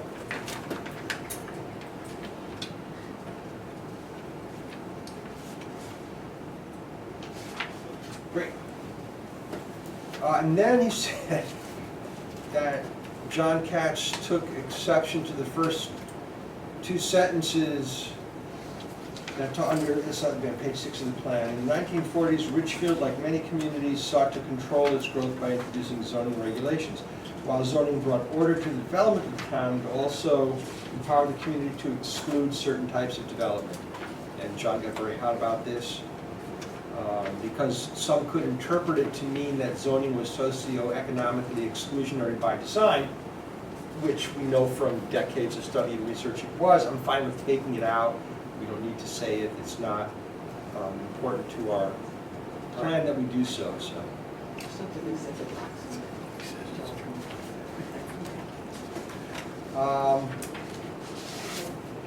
Take it out. Yeah, take it out.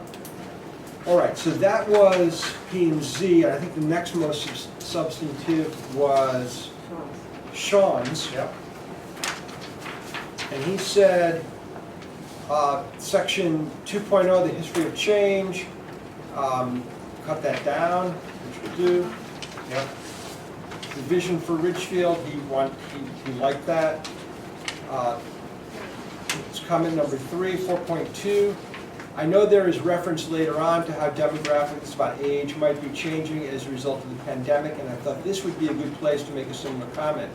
My guess is that we have experienced a significant reduction in average age since the pandemic, as many older residents have sold their homes to younger families.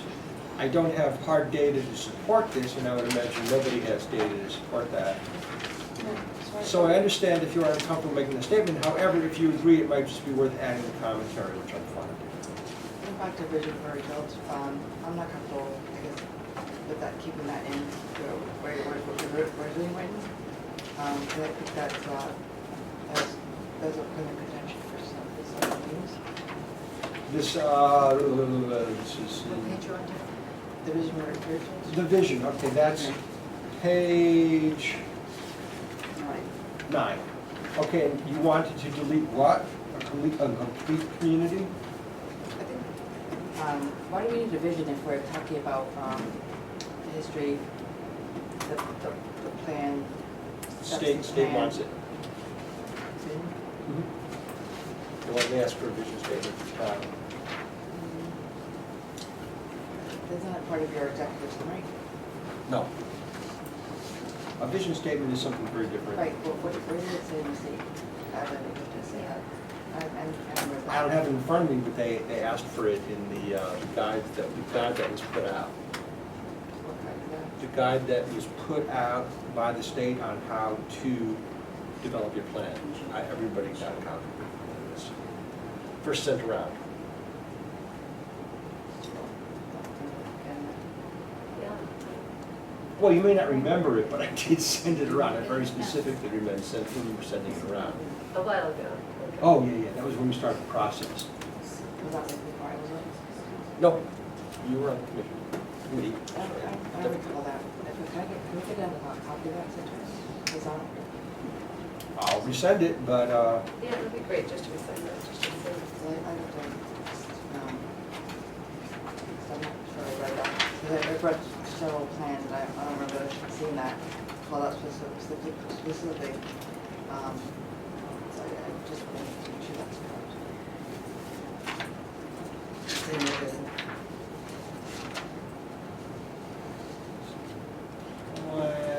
just real quick, we're going to designate a stop time for public comment or what the plan? well, the most important thing is to finish with our work, and it's not gonna take us that much longer, I don't think. I think we can go a little past 9 o'clock, right? I mean, or what is your goal? I mean, A little bit past 9, yeah, but if we can keep moving. I think if we can get through this one and maybe Maureen's, Yep. I think those were both very good, and I think they're hitting on a lot of the things that you talk about. And then age, I think that, I guess we're making the assumption that age, demographics, that they think about, we think that younger people are moving in, but is that really true? given We that- don't know. We don't know, and I mean, Yeah. I think it's hard going there to speculate. Yeah, Yeah, we So can't, the data we have is the data we have, Yeah. and is it trending a different way? right. Maybe, Well- but, we talk about that when we talk about the Right, impact of right. the pandemic right, on there, so I think we do address that, if not specifically about age. right.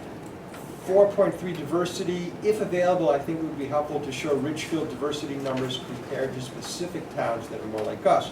For example, some of the towns used in school comparisons. What does he mean by DRGA. diversity? Diversity Well, I of assume what? he means racial, Racial and ethnic economic. diversity. Isn't that in our plan? I mean, Is racial diversity part of this plan? Yes, it's mentioned in the plan, but there's no, I mean, we don't have you specific know, recommendations about it. on some of this, I 12 mean, I know. he's taken us, I mean, in this suggestion, kind of, let's go make more comparisons with others. I don't think, and I think we've heard it from public comments and others, I don't think an affordable housing plan is somehow going to fundamentally change racial diversity in this Right. town. It may change socioeconomic diversity to a greater degree, but so to go down, for us to imply that we're putting this plan in place so we have a more racially, ethnic diversity is not the reason, in my opinion, why we're putting this plan in place. We want more economic diversity, you might say, and maybe you could argue that that has an element of, you know, other forms of diversity, but just going deeper down that path, I don't think it enhances our plan. The other thing is that if we just take a regional plan, we're not comparing ourselves to other DRGA city towns or, like, this is Right. our regional plan. We have these numbers on our plan. Right. Yes, I'd rather state this is what we are, you know, you can take Yeah. that however you like. but there's You can also say numbers in the Westcott Right, too, exactly, that Yeah. you referred to. Exactly. it's- Right, you can say we've got it. All right, what Ridgefield had told us, I assume this section will eventually have, in addition to reflect the feedback in the public sessions over the last few weeks. I wanted to make sure that the very strong feedback on maintaining open space was highlighted in this feedback.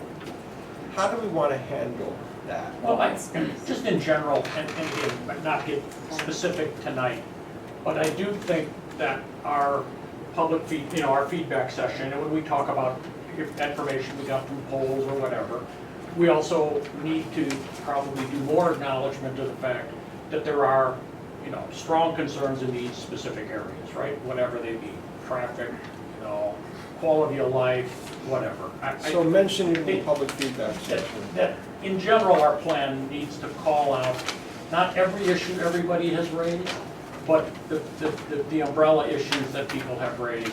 We need to acknowledge them, whether we don't need to acknowledge them in terms of, So we'll mention the public hearings. right. Okay. We also have the map, like I said, open space map, and also should stick to the PCD plan that states what our goals is to achieve 30% open space. What does that have to do with what we recommend? We're not recommending anything, but we want to make sure that we agree as a committee that we agree that we want to have open space, not infringe on it. Well, why would we want to infringe on it? I'm not understanding, do you say we should support we should explicitly say we support the 30% open space? And that's part of our POCD. plan. Right, it's part of the Yeah. PSCD, but this is the affordable housing plan. Right, but it should align, our plan should align with the POCD. At least that's what most towns are doing. Okay, so what would you suggest? But just POCD, Support the 30% open lands. open space. What are your thoughts on that? Does that belong in the plan, or? No, it's part of the Part of the POCD, yeah. so, I mean, we can reference it, I mean, I think it should be acknowledged as a concern that people. Acknowledge it. right. And then we support the 30% Yeah. figure. Yes. So what are the main issues? It's like traffic, open space? Wait, let's, one thing at a Character of time. town. If you don't mind, let's just finish Through with these, Sean. yeah. Oh, I thought that we were talking about. Because his next one is an important one, I think. Okay. How we get there, I agree with the suggestion from planning and zoning to remove specific references to sites. You've done that already. You just finish that. Open space. Open space, let's finish that. I thought that the consensus was to mention or to acknowledge it. Right. But you just We asked- said support 30% open space, because that's part of the POCD. Would we put that in? And we the should plan? acknowledge that there is a goal for Yeah. 30%. I And mean, we it's- support it? I don't know if it's up to It has us to to, be I a- mean, I personally I support mean, it, but I it's- don't think it's our job I mean, to it's support it kind or of like not. there's a state goal that says there's 10% affordable housing. You know, I don't know that I personally support that, but it is a goal, so it can be stated. I don't think it, you know, and I don't think in this, even in this document on that, we aren't saying as a committee, we support the rapid and quick, you know, expansion to 10%. But it is a goal, just like 30% is a goal. So I think we should acknowledge it. I don't think we have to show a statement of support on that. Didn't mean to interrupt again. We should say that the town should pursue its affordable housing goals in a manner that's consistent with the town's Yeah. stated open space. There you go. Very You should good. be a Say lawyer. that again. I like the word. Well, what did I say? Affordable housing goals We should in a pursue our way. affordable housing goals in a manner that's consistent with the town's designated Open space based goal. goals. Yes, Right. right. Way better. I got it. No, that's good. Good job, Kurt. All right, so, His studies and analysis, that's a good section, because this one has come up many times, and he kind of crystallizes it here too. all right. As I mentioned, recent Board of Selectmen meeting, I suggest removing anything that is not specific to Ridgefield, specifically the West Cog research saying there's a need for 1,345 affordable units in Ridgefield. I have the same concern in section 10.0 goals, where I think we should remove reference to sources outside Ridgefield suggesting we have needs for as much as 2,260 units. This does not reflect our specific experience and is so far off what we believe is reasonable that I think this becomes a distraction and potential for misunderstanding in the community. I mean, at the end of the day, And we're I just. agree with him fully, even though my view is the reason why it was included, these large numbers, was to say, these are the far reaches. And the plan, obviously, even with its recommendation for pursuing 125 units in 5 years, doesn't even scratch the surface of it.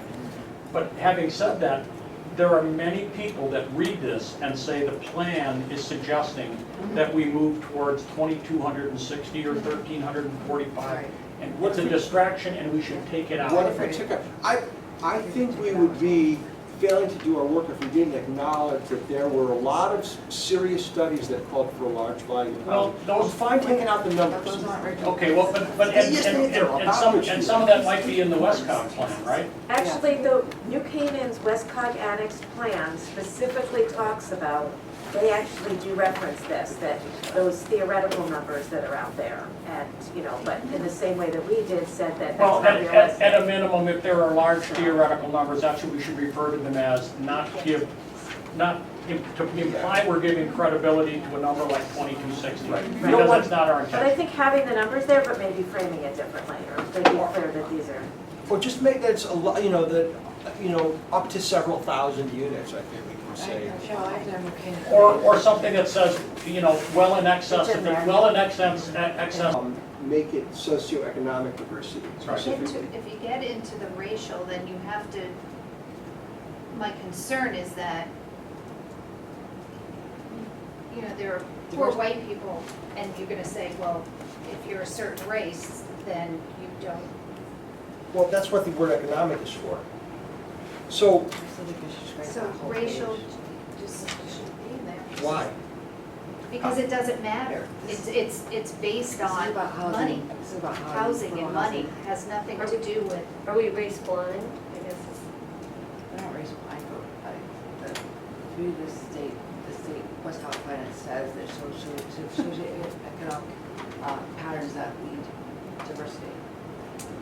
We could say something like that, so, patterns that. Well, I mean, I personally think, our plan shows what the ethnic and racial diversity is in our town. It's Right. there as a matter of fact. It's not a highly racially diverse town. That's known by just looking at the numbers. Anybody can see that.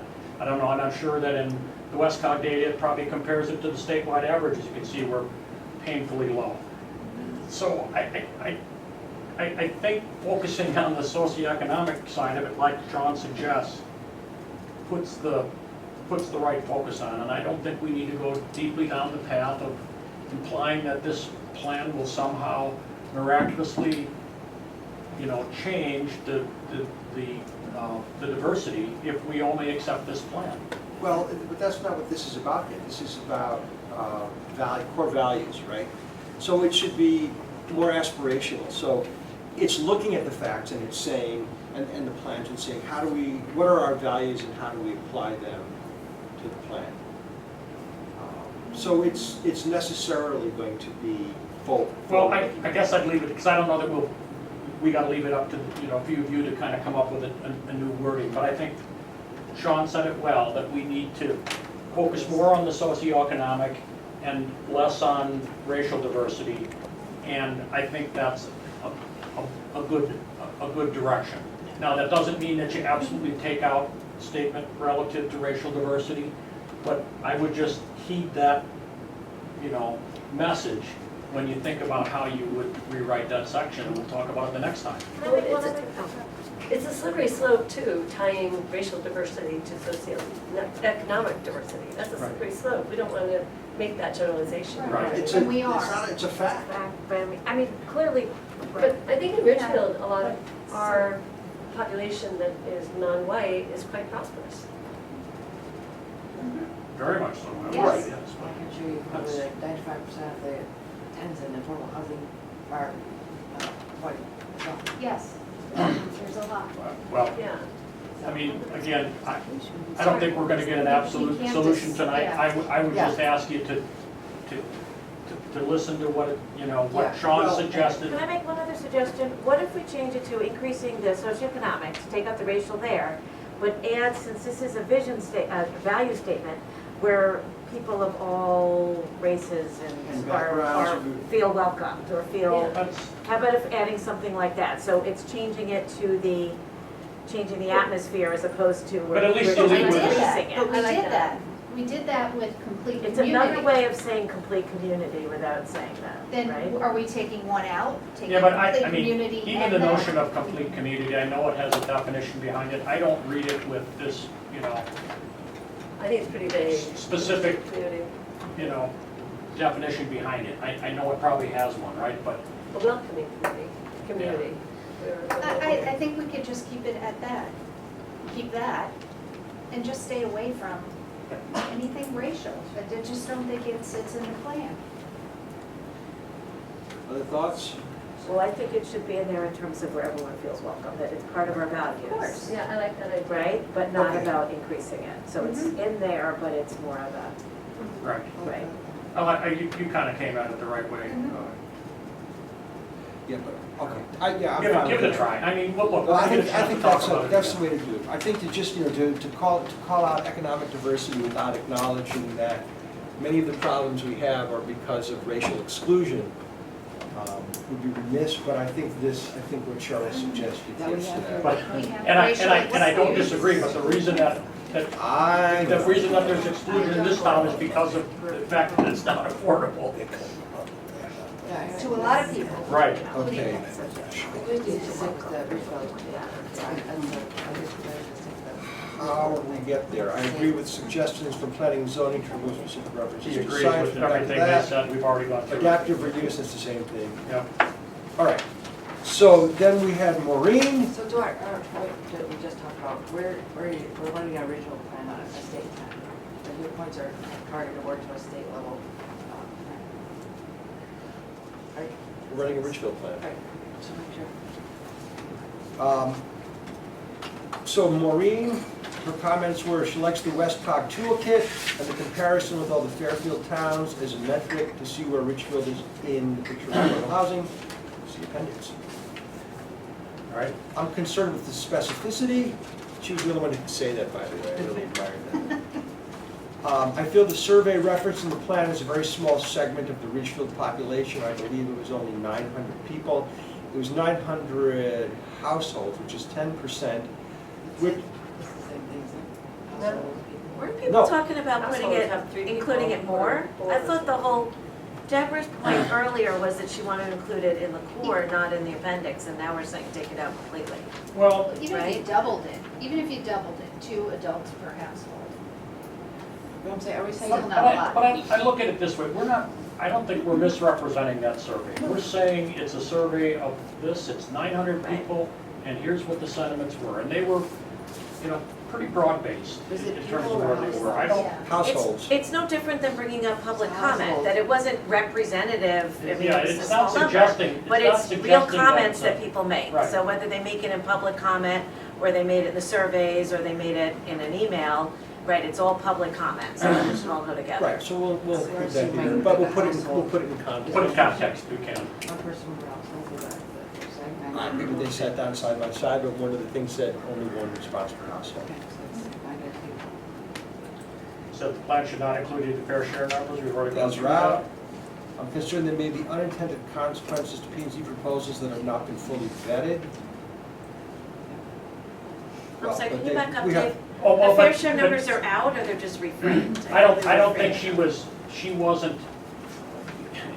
wasn't thinking in terms of the P and Z feedback we had. She was saying, you're making P and Z comments and they haven't been fully vetted. Well, we have some additional input from P and Z, which we're now including, so that's what, right, that's what she's, Right, and then to come back to Cheryl's point, I think, as I understood it, we agreed not to call out all the individual numbers, but refer to the fact that studies have called for large Okay, but I numbers. just showed Deborah, it's in the New Canaan plan, which is a Westcog annex plan. So the whole argument about Westcog doesn't have it, it's right there. So, I mean, I thought we were just gonna frame it differently, or we can just say to take it out, Mhm. but they maybe frame it a little differently than we do? They're not referring to those studies, they're referring to cost burden, which we mentioned elsewhere. But taking that number then and relating it to their population, which is over 1,000, which I thought was the objection to it. Right. That we were taking a number that's not Ridgefield specific and we're applying it to Ridgefield. It's exactly what that Westcott plan does. The numbers that we are referring to for Ridgefield, those were all specific to Ridgefield, they were just not created by Ridgefielders. Basically, we heard, the numbers are too big, taken out of the plan. Okay. And it's not gonna So we're kill gonna us to take do them it. out? That's fine. Realistic. Well, we're going to couch them differently, we're going to present the idea of that I differently. think there's a way to say that, statewide, regional groups have crunched numbers and they. Right. Right, they they came have up with, right. come up with different estimates that number in the thousands of new units. We don't think that's feasible for Ridgefield. We have more modest So we goals won't here. mention We think we specific can. numbers. Okay. Right. And then I want to be careful with the recap of what, Did Michelle back, Michelle. I don't, She did your second, so that was great.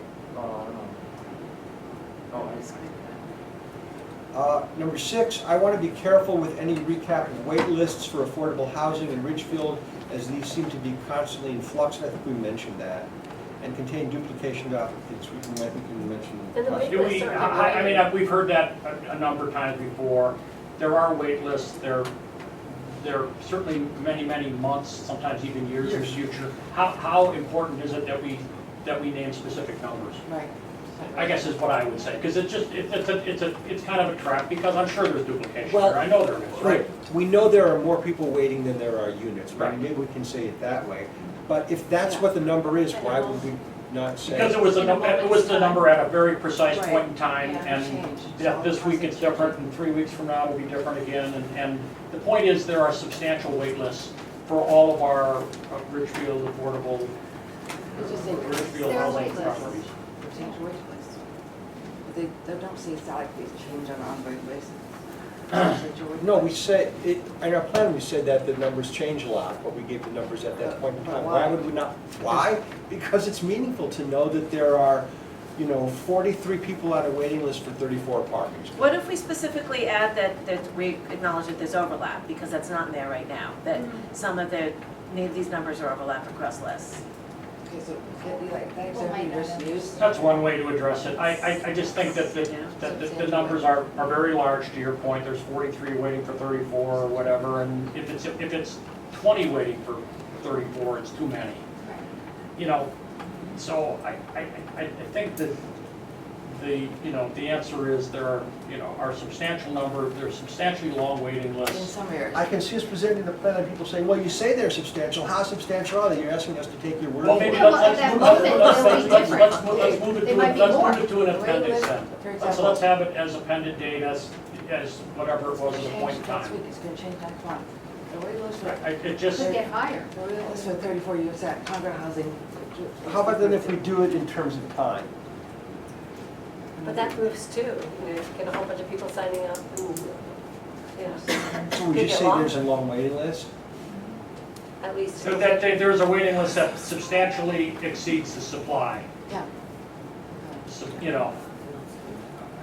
Exceeds the supply, I think that's a good way to say it. Numbers are always moving, it's a moving target. I've got just a couple of suggestions. Yeah. You passed out, Dave, these, comments that came. Consistently exceeds supply. Yeah, Consistently, substantially yes. and consistently. I think that's an important word. Yeah, that's excellent. Dave, you passed out this stuff, I don't think we need to go through it here in the meeting, but you passed out like I did pass out. Rudy's, what Rudy's office gave us relative Yep. to public comments that came Mhm. last time. Many of us have heard public comments, I think we've captured some of them in the tone and what we've changed here tonight, but I guess, David Chair, I'd ask you to, look through these things again, Yeah. to say, is there something that sticks out Well, that we there's should a call couple out? of things that or do whatever. stuck out. The biggest concern was density, but density is, again, a lot to do with appearance and traffic. Right. And I think the answer to that And is, character of the town. yes, the character of the town. I think Cheryl has notes too, in our minutes of public comment. The thing is that any project that comes out of this will have to be vetted separately as a project, right? Right, that is. And they would have to look at the density of the specific area. I mean, we can't, But I do think we should, if we haven't already, and I think we have, call out the concerns about density, traffic, infrastructure, make it clear that those are community concerns that will have to be addressed as projects move forward. those were cited Right. in the section about feedback, and then we talked about adding more to that Right, section. so we've got there. Just a couple of quick things on my list, and again, it goes back to this Greenwich thing, and we talked about this with Rudy, where, and I think he commented on it in the Board of Selectmen meeting, where basically it says, there's almost a disclaimer, it says, state law That's does great, not yeah. require, nor do the authors of this plan intend that this plan is a binding commitment on the part of the town to construct housing or spend public money supporting construction. Under the charter, the power to make those commitments of this nature lies solely with our governing bodies, primarily Board of Selectmen, Board of Finance, our representative town meeting structure, and full and transparent public debate. So it's that kind of thing, because there's a lot of people that think this is going to be an automatic pilot once it's quote approved, and every Right. step of the way, it requires government approval. The other thing that I suggest, and it kind of goes along with this notion of talking about affordable housing above the state control level, is naturally occurring affordable housing. I know we have comments to it in our plan, but I don't know if we made it specific. Cheryl, I think you said that the amount of naturally occurring affordable housing, who was it, that said it was like 6.9%, it was calculated It's in. more That was than- on, what's his name's, yeah. Yeah, it comes out to more than 10%. Right, more than- Then again, we don't know who's living there. That's So what it is. I understand, but I think we need to give credit that says, Yeah. look, we have greater than 10% affordable housing. True. However, only 3% of it qualifies under, existing guidelines. Right. And part of what we're talking about is how might we encourage some of that naturally occurring affordable housing to fall into this category, right? To offer a benefit if you deed restrict an ADU or do something, right? So I think we should, Provide also incentives. put a light on it that says, look, this is not horrible. This community does have affordable housing, albeit not always state recognized. So those were the last comment that I had. I think that's excellent, I agree with that. We heard that it was a little dismal. Right. and that shows. Right, and if you do, and if enough incentives can be done to, allow someone to, to want to make it affordable in some temporary deed restricted fashion, Godspeed, that's. I think All we right. simplified it. So I did an interview with a couple people from the arts, and what they want is more short-term affordable housing, sort of like a co-op housing concept. So because they have people coming in and out from town. Who's this? Two members of arts. Okay, the Arts What Committee. Arts committee? I interviewed two members of the arts community, and their ask is for more affordable short-term use. So for example, with the whole co-op concept, like take a home on the street and break it out into rooms so that these people who come into act and do plays and at whatever venues they come in and rent it for 6 months and then leave. Somebody else can come in and rent for 6 months and leave. I was just telling you what the interview showed. That's a big part of that committee, right? And asking for a lot of funding, but they part of our economic society, and that's the big ask. And so they also talk about the lack of transportation too, because they then go to Katona, Fairfield, and you have to drive to Ridgfield, and it convenes them for another extra 30 minutes to get there. There's only some to pick up. So the whole concept of that whole co-op housing, there be somebody on Main Street wants to think about selling their house, and instead of selling it, maybe renting it out by room. Is there an option to do that? Would that qualify for affordable housing? No? No, but it's a good idea. Does Ridgefield But it would allow have for to be, short-term it rentals? would have to be in Airbnb a or certain not? area, right, Deborah? Yeah, it has to be in a certain It would area. have to be in a certain I area. would just say, why not just they are. That's not really, to me, an affordable housing thing, that's more of an arts thing. I It's think, a short-term affordable unit. In town. well, short-term affordable, That's getting really, specifically for that's artists, it's not, well, but the arts community, not for artists, actors. for the arts community. So these folks have people who come in to do a play for 3 months. Is that really an affordable housing? I mean, I support it, but I don't know if that's an affordable housing Yes, issue. another type of housing, affordable housing, co-op housing, all of those types of. Well, to me, it sounds like what Kristen said, somebody would take existing houses or existing units, or a patron would contribute a building and they would build it, because it would have to be subsidized, obviously, because the market's not going to support this.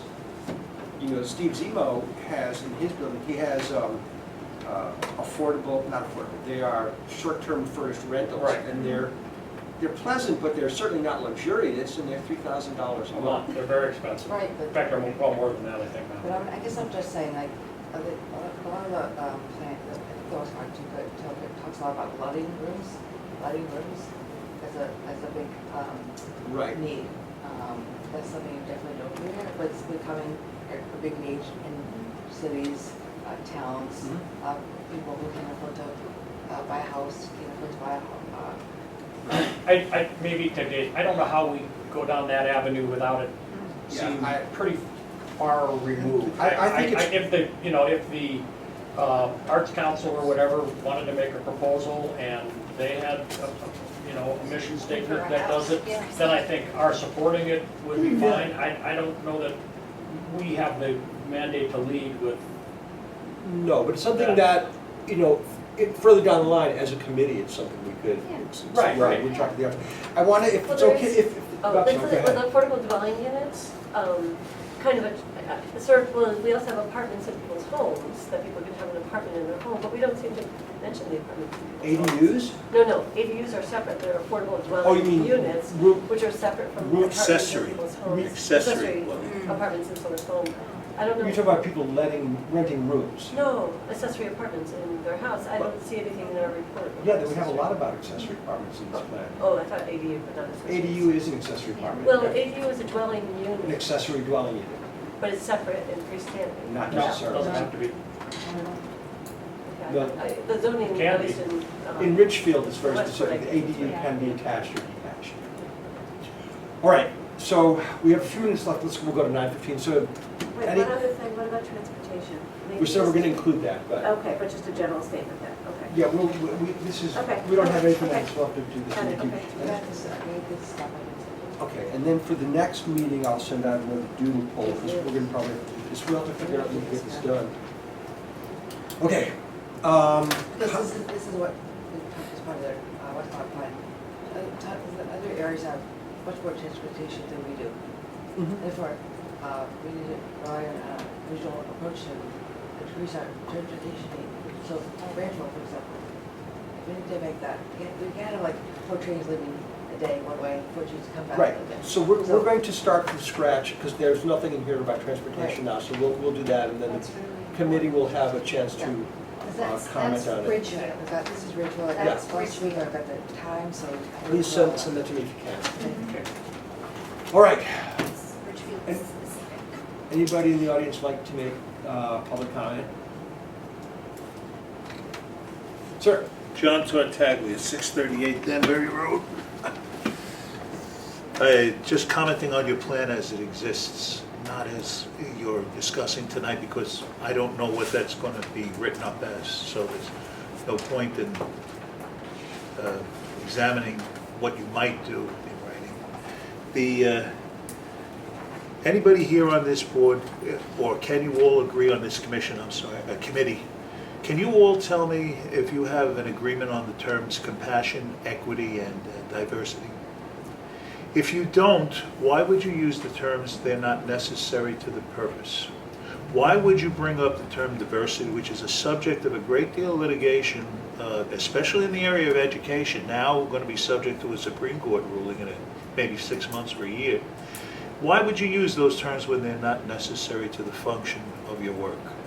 Why would you permit the use of such words which allow particular factions to twist those words for their own purposes, their own thinking, their own values, core values, whatever they may be? And why would you even examine, it is not a mandate, it's not a mandate in your plan, why would you examine the conscience of the town and say, well, these are our core values, beyond being welcoming and the general, we know what Ridgefield is, we don't have to be specific. When you do that, and I sense it deeply with some members of this committee, you allow an agenda. It could be a socialist agenda. It's not an agenda of the government that I understand, but it allows other things to interfere with a function, a basic function. And it goes beyond what's necessary in public government. Essentially, what you need to do is to be objective and objectively advise an elective body on your recommendations in a simple and concise form. You need not, and you should not, ascribe to the agenda, the core values of any particular member, whatever that person's good intent might be. It goes beyond your function. And I'd like to remind us all that we certainly know the 20th century was filled with people who talked about compassion, equity, and needs and values in a way that didn't turn out precisely correctly. And I resent it, especially in local government, because it's our first line of civic government, the way we govern ourselves. To do anything more than what's necessary or proper, to bring up terms or opinions that aren't in the common, let's call it the common consensus, only cause division, cause the advancement of a faction, and don't serve any of the purposes we need to do. Second comment, because I don't think you haven't answered my question, is has anyone considered the mathematics, the economic mathematics of anything you're talking about? I want to take, for instance, disability or disabled housing. It doesn't seem to me that any of you understand at all that the state certifies the need of congregate care, assisted living, and full nursing care. You don't do it, and nor have you counted it or used it in any meaningful way here. Nor have you calculated costs or economics related to it. We'll take, for instance, the state code requirements for disabled housing, which depends greatly on whether that's psychiatric, mental, physical, and what level. You haven't examined it, and you've made goals, and you've made statements that are anecdotal which have no count to me. The best thing one of the best things that ever happened to this town in my 13 years of living here is the prospect of theater. The work of one woman, excuse me, No, excuse me, why are you excusing me? I have my time to speak. Because I'm the chair. Oh, I see. And I'm running this meeting. Okay, Now, I'm going to ask you to wrap up your comments. how much time do I have? Give me the Well, there are time. other people who Give possibly- me the time, and I'll You obey have the one more time. minute. 1 minute, 60 1 minute. seconds. Why are you bothering with agendas or people's point of view? Why not simply get to a basic point? You take 80% rule on 125, you multiply that. If you reverse the 25 per year goal, you need to get 5 times that amount to get to 25 affordable units. And you're being misguided by the definition of what I believe the chairman is foisting upon you as affordable housing. You're not understanding the full definition of the terms, the statutory terms. You're allowing it to be used in different ways at different times in a non-objective manner to cloud your vision. You're not clearly thinking on specific and clear terms. You're being distracted by agendas, unnecessary emotional terms, unnecessary divisive terms, and you're not functioning at the simple, proper job you need to do. I resent many of the comments made by this chairman. I don't know how he got to be chairman, because they demonstrate a bias. A chairman's job is to guide you in your thinking, objectively and fairly. He can't interject, so, well, this happens to be true. I resent that. And it's improper, Thank you. and it's improper for your evaluation. Please, please, there's no hurry, there's no crisis. Please apply good thinking, specific words without unnecessary terms and unnecessary types of discussions, which reflect, as near as I'm able to observe, only a minority, a certain portion, perhaps maybe fronted in this committee by maybe somebody else, maybe some other group. I think it's pretty clear to me. I see that, I sense it, and it's Excuse me. pretty obvious. Please wrap it up. I know. That's all I have to say. We'll see. Anybody else? Yes, ma'am. Hi, I'm Jane Triani. I live at 70 Farm Lane. This is my first meeting, Welcome. so very interesting. I read through your plan, and I wanted to comment that I really appreciated Deborah's comments tonight. I think that as a resident of this town, I've lived here for 10 years, I think that people need to understand. The layperson needs to understand what 80% of the median household is, need to understand like some examples of, what if you're moving to this town, how would you qualify for affordable housing? What does it drive people through this process? I'm trying to get more of my peers in town to get involved in local issues like this because, I mean, look around the room. I mean, this is affecting, and it's important and it matters to all of us. It's hard to get here. I have 3 kids in the school system who are very active. But we all care about this community. So I thank you for your research. You're very well researched, and I think that she should be listened to. Would you give your name again? I'm sorry. Jan Triani. Thank you. Anybody else? Mr. Carr. I'd just like first to say that I think you've gotten rid of a lot of polemics and ideology out of this plan, and I think it's a stronger plan because of that. So I want to thank you for that effort. I know I've been tough on this committee, and I have no regrets about that. I will say I think there was one comment about the Housing Authority about how they had more people on the waiting list than they have units. I believe the numbers that you had were 123 people on a waiting list for 152. You didn't put into it any kind of duplication. When I did the FOIA, it came down to 81 people waiting for 152 units, of which only 16 were from Ridgefield. And again, I'm not trying to say that people who are not here don't deserve to be here, but you tend to these sound like exaggerated numbers for a purpose, and they're misleading as a result.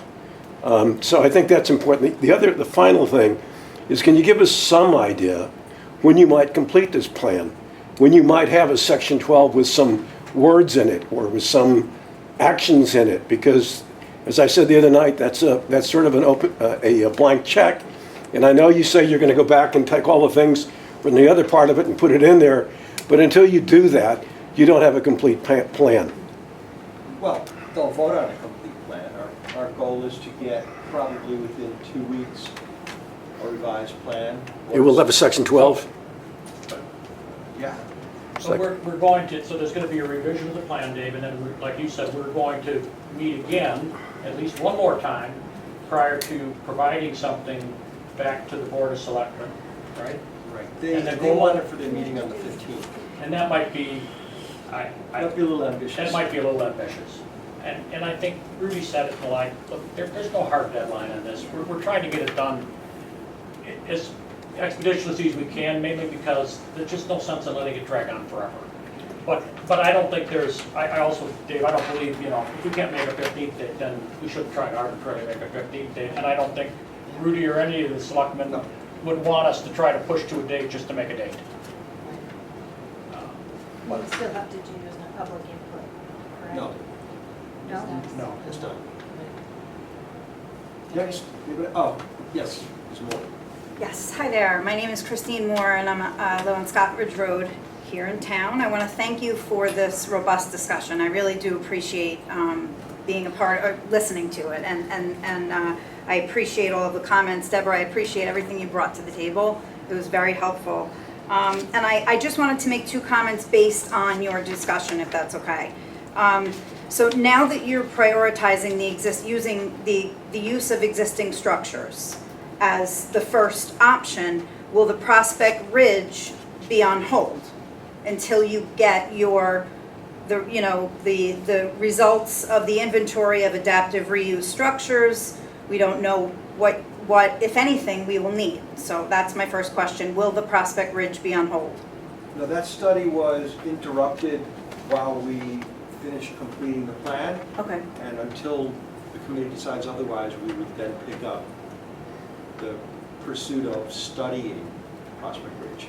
Okay, because I wanted that clarification, because I know your plan is now going to prioritize, though. Number 1 will be using existing structures in town. Well, I think this raises a point about the term priority. And I think the plan should be clear that to the extent we say we're prioritizing A, B, and C, in my mind, that doesn't mean we're first going to do item A. Right. And then when A is all done, we go to B. But there will be things that we will give greater preference to as we're considering our work, but it does not mean A and Because B and they're C. probably more achievable, they're probably easier to do, right? If you could make a small zoning change that would allow you to, Right. get. No, that would be I easier than- I appreciate those comments, because I actually did read it that way. I did read P&Z's recommendations that way, that they wanted you to exhaust first all existing structures, and is that incorrect, or perhaps I need to ask them? That's not how I read it. I didn't That's not read- how I didn't I read read it it. Oh, that okay. way. But That's you're not welcome how- to ask them. Yeah. Is that how anyone read that, or didn't am I? read it that way. Oh, I was just, does anyone else read it that? At the end of the day. Okay, that's how I saw it, I so, was slightly wondering how they meant it. Yeah, Yeah. okay, so, because that's huge. But on the other hand, Prospect Ridge would take a long time for it to actually Okay. be implemented. So it probably will turn out to be pretty far down the list, because it takes a long time for it. But again, the assumption If that. it were to be implemented. Okay, I mean, just the It may not assumption be. that it's just concerning to me to go ahead with that. And the other comment is, I'm sorry. Yeah, well, like I said earlier, the $50,000 we got from the state grant we got was kind of submitted to the state. We resume all those feasibility actions again.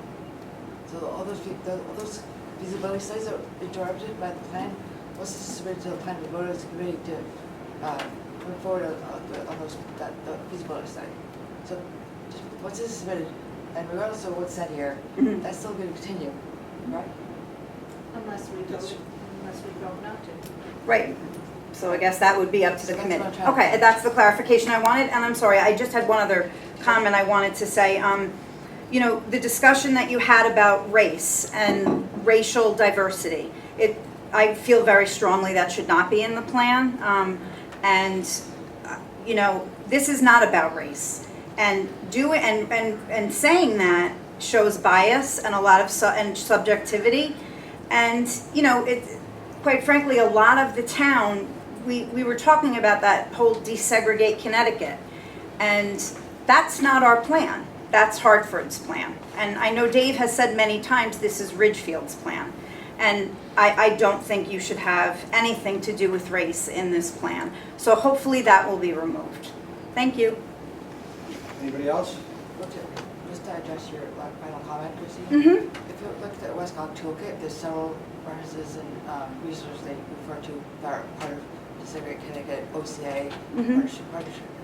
partnerships with strong communities. So they take reference from those groups incorporated into the Westcott toolkit as well. Okay, So thank you. it's in there. Mr. Hebert? Good evening, thank you. I just have a quick question that I actually forgot about for a while. You had applied for a grant for $11,000 to help you with this plan. Can you tell me, did you get that help? Is that a plan? Is it a written plan? What did we? Well, $11,000 doesn't buy you a plan. Well, what did it give us? It got us consulting early on, a lot of data gathering and analysis, organizing and conducting the survey and analyzing it, and then being available for discussion over several meetings with the committee. I believe the amount used to date is $9,000. Were you able to get that invoice from Jay? No, I didn't. So I asked Jay to provide us with an invoice of what we used to start money, what services. Yeah, But now, how much do we have left? Because I feel, there's $2,000 left. because I feel, I look at all the other plans, they're put together much more freshly. We still have money to make this. Oh, a well, document. I mean, this was a draft. This was not designed to look pretty in any way. Right. But Rudy has offered the support of some people who work for the town who can help us with formatting, Yeah. and taking data and making it look better. Yeah, 'cause this is a great place. Right. 400, professionally, it's all the same, font, all the same size. font. Yes, but that's the final, isn't it? That's the draft? Draft. Okay, but how much did they pay for that? I don't know, I'm just saying in general, this. I didn't hear I'm any sorry. of that, but what I'd like to know is, can I see Sorry, a I copy can't of the speak. work So sorry, product like, I'll- of that grant? Could you send that to me tomorrow? When you say the work, it was consulting, so Well, you said it was consulting, they gave you data, they gave you numbers, I mean, I'd like to see what we got for Well, $9,000. And Dave, correct me if I'm wrong, part of it was the meeting that was held at Parks and Rec, where there was that public information forum, Bob, I think you were there. Yeah, it was. And he presented, I mean, that was part of what he did, that was a lot of the background, some of which is included in this plan, but And he was he at did many of have our a, meetings, several of our meetings. yeah, there was a deliverable, I mean, it was, well, you provide. I mean, I'll send you everything that. Yeah, I'd like to see the deliverable for the $9,000. but a lot of it was him working with the committee early on too, as an advisor, He did a lot of advisory work. yes, so. Okay, is that, all that advisory work is reflected in the plan to date? We have a Yes. couple documents he gave us, right, with the Yeah, data? I'll send you Yeah. whatever. I appreciate that, thank you very much. If we're, like, are we at a point now where he's charging us by the hour for different things? I don't think he's charging us for anything else. So we still have 2K left. Anybody else? Speak. All right. Okay, for previous minutes. Right. And so do you want to move to accept the previous? I'd like to make a motion to accept the previous minutes as provided to the committee.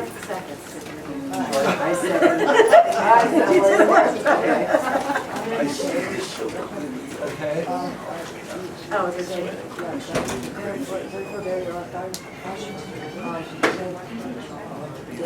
Excuse me. Oh, No, we're not. No, we're not. Meeting, we just have to approve our minutes. We'll be done in 5 minutes. We just can't hear her. Okay, that's right. We'll don't speak so loud, I apologize. So, just for the next time. Okay, thank you. So I think that, I said that they proposed that we said, I think I proposed that we should change from Dave to Deborah. Okay. Did you get that? Okay. I was late for the meeting, but, yeah, okay. When I walked in, Dave was proposing it, so I didn't know what happened before. Yeah. brought it to the table. So, are there any other amendments? Yeah, I mean, I think that, in going through the plan, I just, No, for the minutes. minutes. Oh, sorry. Minutes, we want to get the minutes I passed. think that, some questions I have is like, I think this needs to go, I think this needs to go. Okay, yeah, but let's just, we have a motion on the minutes. Do we have approval of the minutes? Motion to Now, approve. Motion. there is a motion on the table. There's been an amendment, rather than go through the whole thing. Do you propose the amended one? Yes. Right. I'm sorry, I have to no, approve that's minutes not. based on my. Ken moves the amended minutes. I Second. adjusting the minutes. Any other Amended minutes. amendments? All in favor, raise your hand. All opposed? The minutes are approved unanimously. Now, I'm going to send out another doodle poll, but I would think that if we can't, you know, the reason that they wanted it by June 15th is because they're not meeting again for a month because of the summer. Right. And I don't think we need to be under pressure to try to, you know, they've already delayed us a bit, so I think. I think we When should, are they, we can try, but I don't think we We can should try. make it an absolute. So we should certainly have a meeting in advance of that. So the Try- Board of Selectmen, I'm sorry, they're off in July? They only meet once in July, I think. Yeah. Oh, I see. So they meet I once- see. I'm sorry. Once in June, once in July, Okay. I think is the issue. So, Oh. once you miss the June date, you're in the middle of, you're in the Yeah, July. it's the middle of July, and I may be away because I have a work commitment I have to be out of town for, but So somebody will here's the take care. calendar. So we'll send out a doodle poll. I'll talk with Cheryl, we'll figure out when we think we can get a new draft done, and then we'll set up a doodle poll for after that. 15. When is our next meeting then? Is it the 29th or the 22nd? The next Board of Selectmen meeting after July 13th is what the meeting in July. But I think you're right, Laura, the There's bars Board of next, Selectmen on the the last 13th of Wednesday of the July. month, Yeah. so that would be. I wrote the 29th. I wrote down Yeah. the 22nd. That's what I had. I Remember think we last- changed it for Did we some change it reason. though? Oh, we did? To the 22nd. It was supposed to be the If 29th. you give it But to we the changed July it. 8th, that's. I'm sorry? If they're already committed to the state by July 8th. Well, I'll just tell them it'll be, you know, a couple weeks after that, it'll be fine. So I gave you Ken though, I feel like we're gonna be under pressure if we like to look into that 15th date. We're not gonna, we may not meet the 15th date, is what I'm Right. saying. We may not meet the So we're gonna 15th date. talk to them about. Yeah, I'll mention that to you. I was right, monthly in June. All right. All right, motion to adjourn, anything else? When is our next meeting date? We don't, Cheryl's looking at I it. have the Should we 22nd. just do it now? I have the 22nd, but I'm not going. Sounds great. I have the 22nd in my, I don't know why, but I do. Yeah, it's right there, do you see it? Yeah, next meeting is. Next meeting is 6/22. Yeah. Okay. We may have one meeting depending, I mean, I'm just so backed right, up with if you work. can get far enough, we have a meeting in advance of that. Yeah. Next Right. regular meeting is the 22nd, that's a regular meeting. So you Correct. Yeah. Special meeting. So we'll probably have a special meeting before that, but not guaranteed. All right, thank you, everybody. It was a very, really productive I'm gonna meeting. move, Thank you. did anyone move to adjourn? No. I am. Sit down, young man, you can't get up yet. Before we entertain that motion, so just so I understand the process, Dave and Sharon, by tomorrow morning, are gonna. Right, and we meet here back here tomorrow. But no, but I'm sorry, you guys are gonna work on the plan. We're gonna buy them A revision- coffee every day. We're gonna have a rotating revision is schedule. gonna be available at some point in the next 2 weeks. We don't know exactly when. But we'll be, Disseminating it within. we'll disseminate it and get, you know, individual feedback from you. And then, as we go on, do it, and then once we're pretty good with that, we'll have another meeting to So approve you're it. only gonna send out a doodle poll when you're ready? Yeah. Okay. Very good. And the doodle poll will be for something besides the 22nd? I love that we get to say doodle in a government meeting. It'll probably be before the 22nd, but we have to figure out what our capabilities are here. If you're away, we can have you on Zoom, you know what I mean, video meeting. I'm sure that's just what Dave wants. All right, I move to adjourn, who's Like it's second? away. We have a motion to adjourn, Deborah seconds, all in favor? Yay. Okay, thank you, everybody.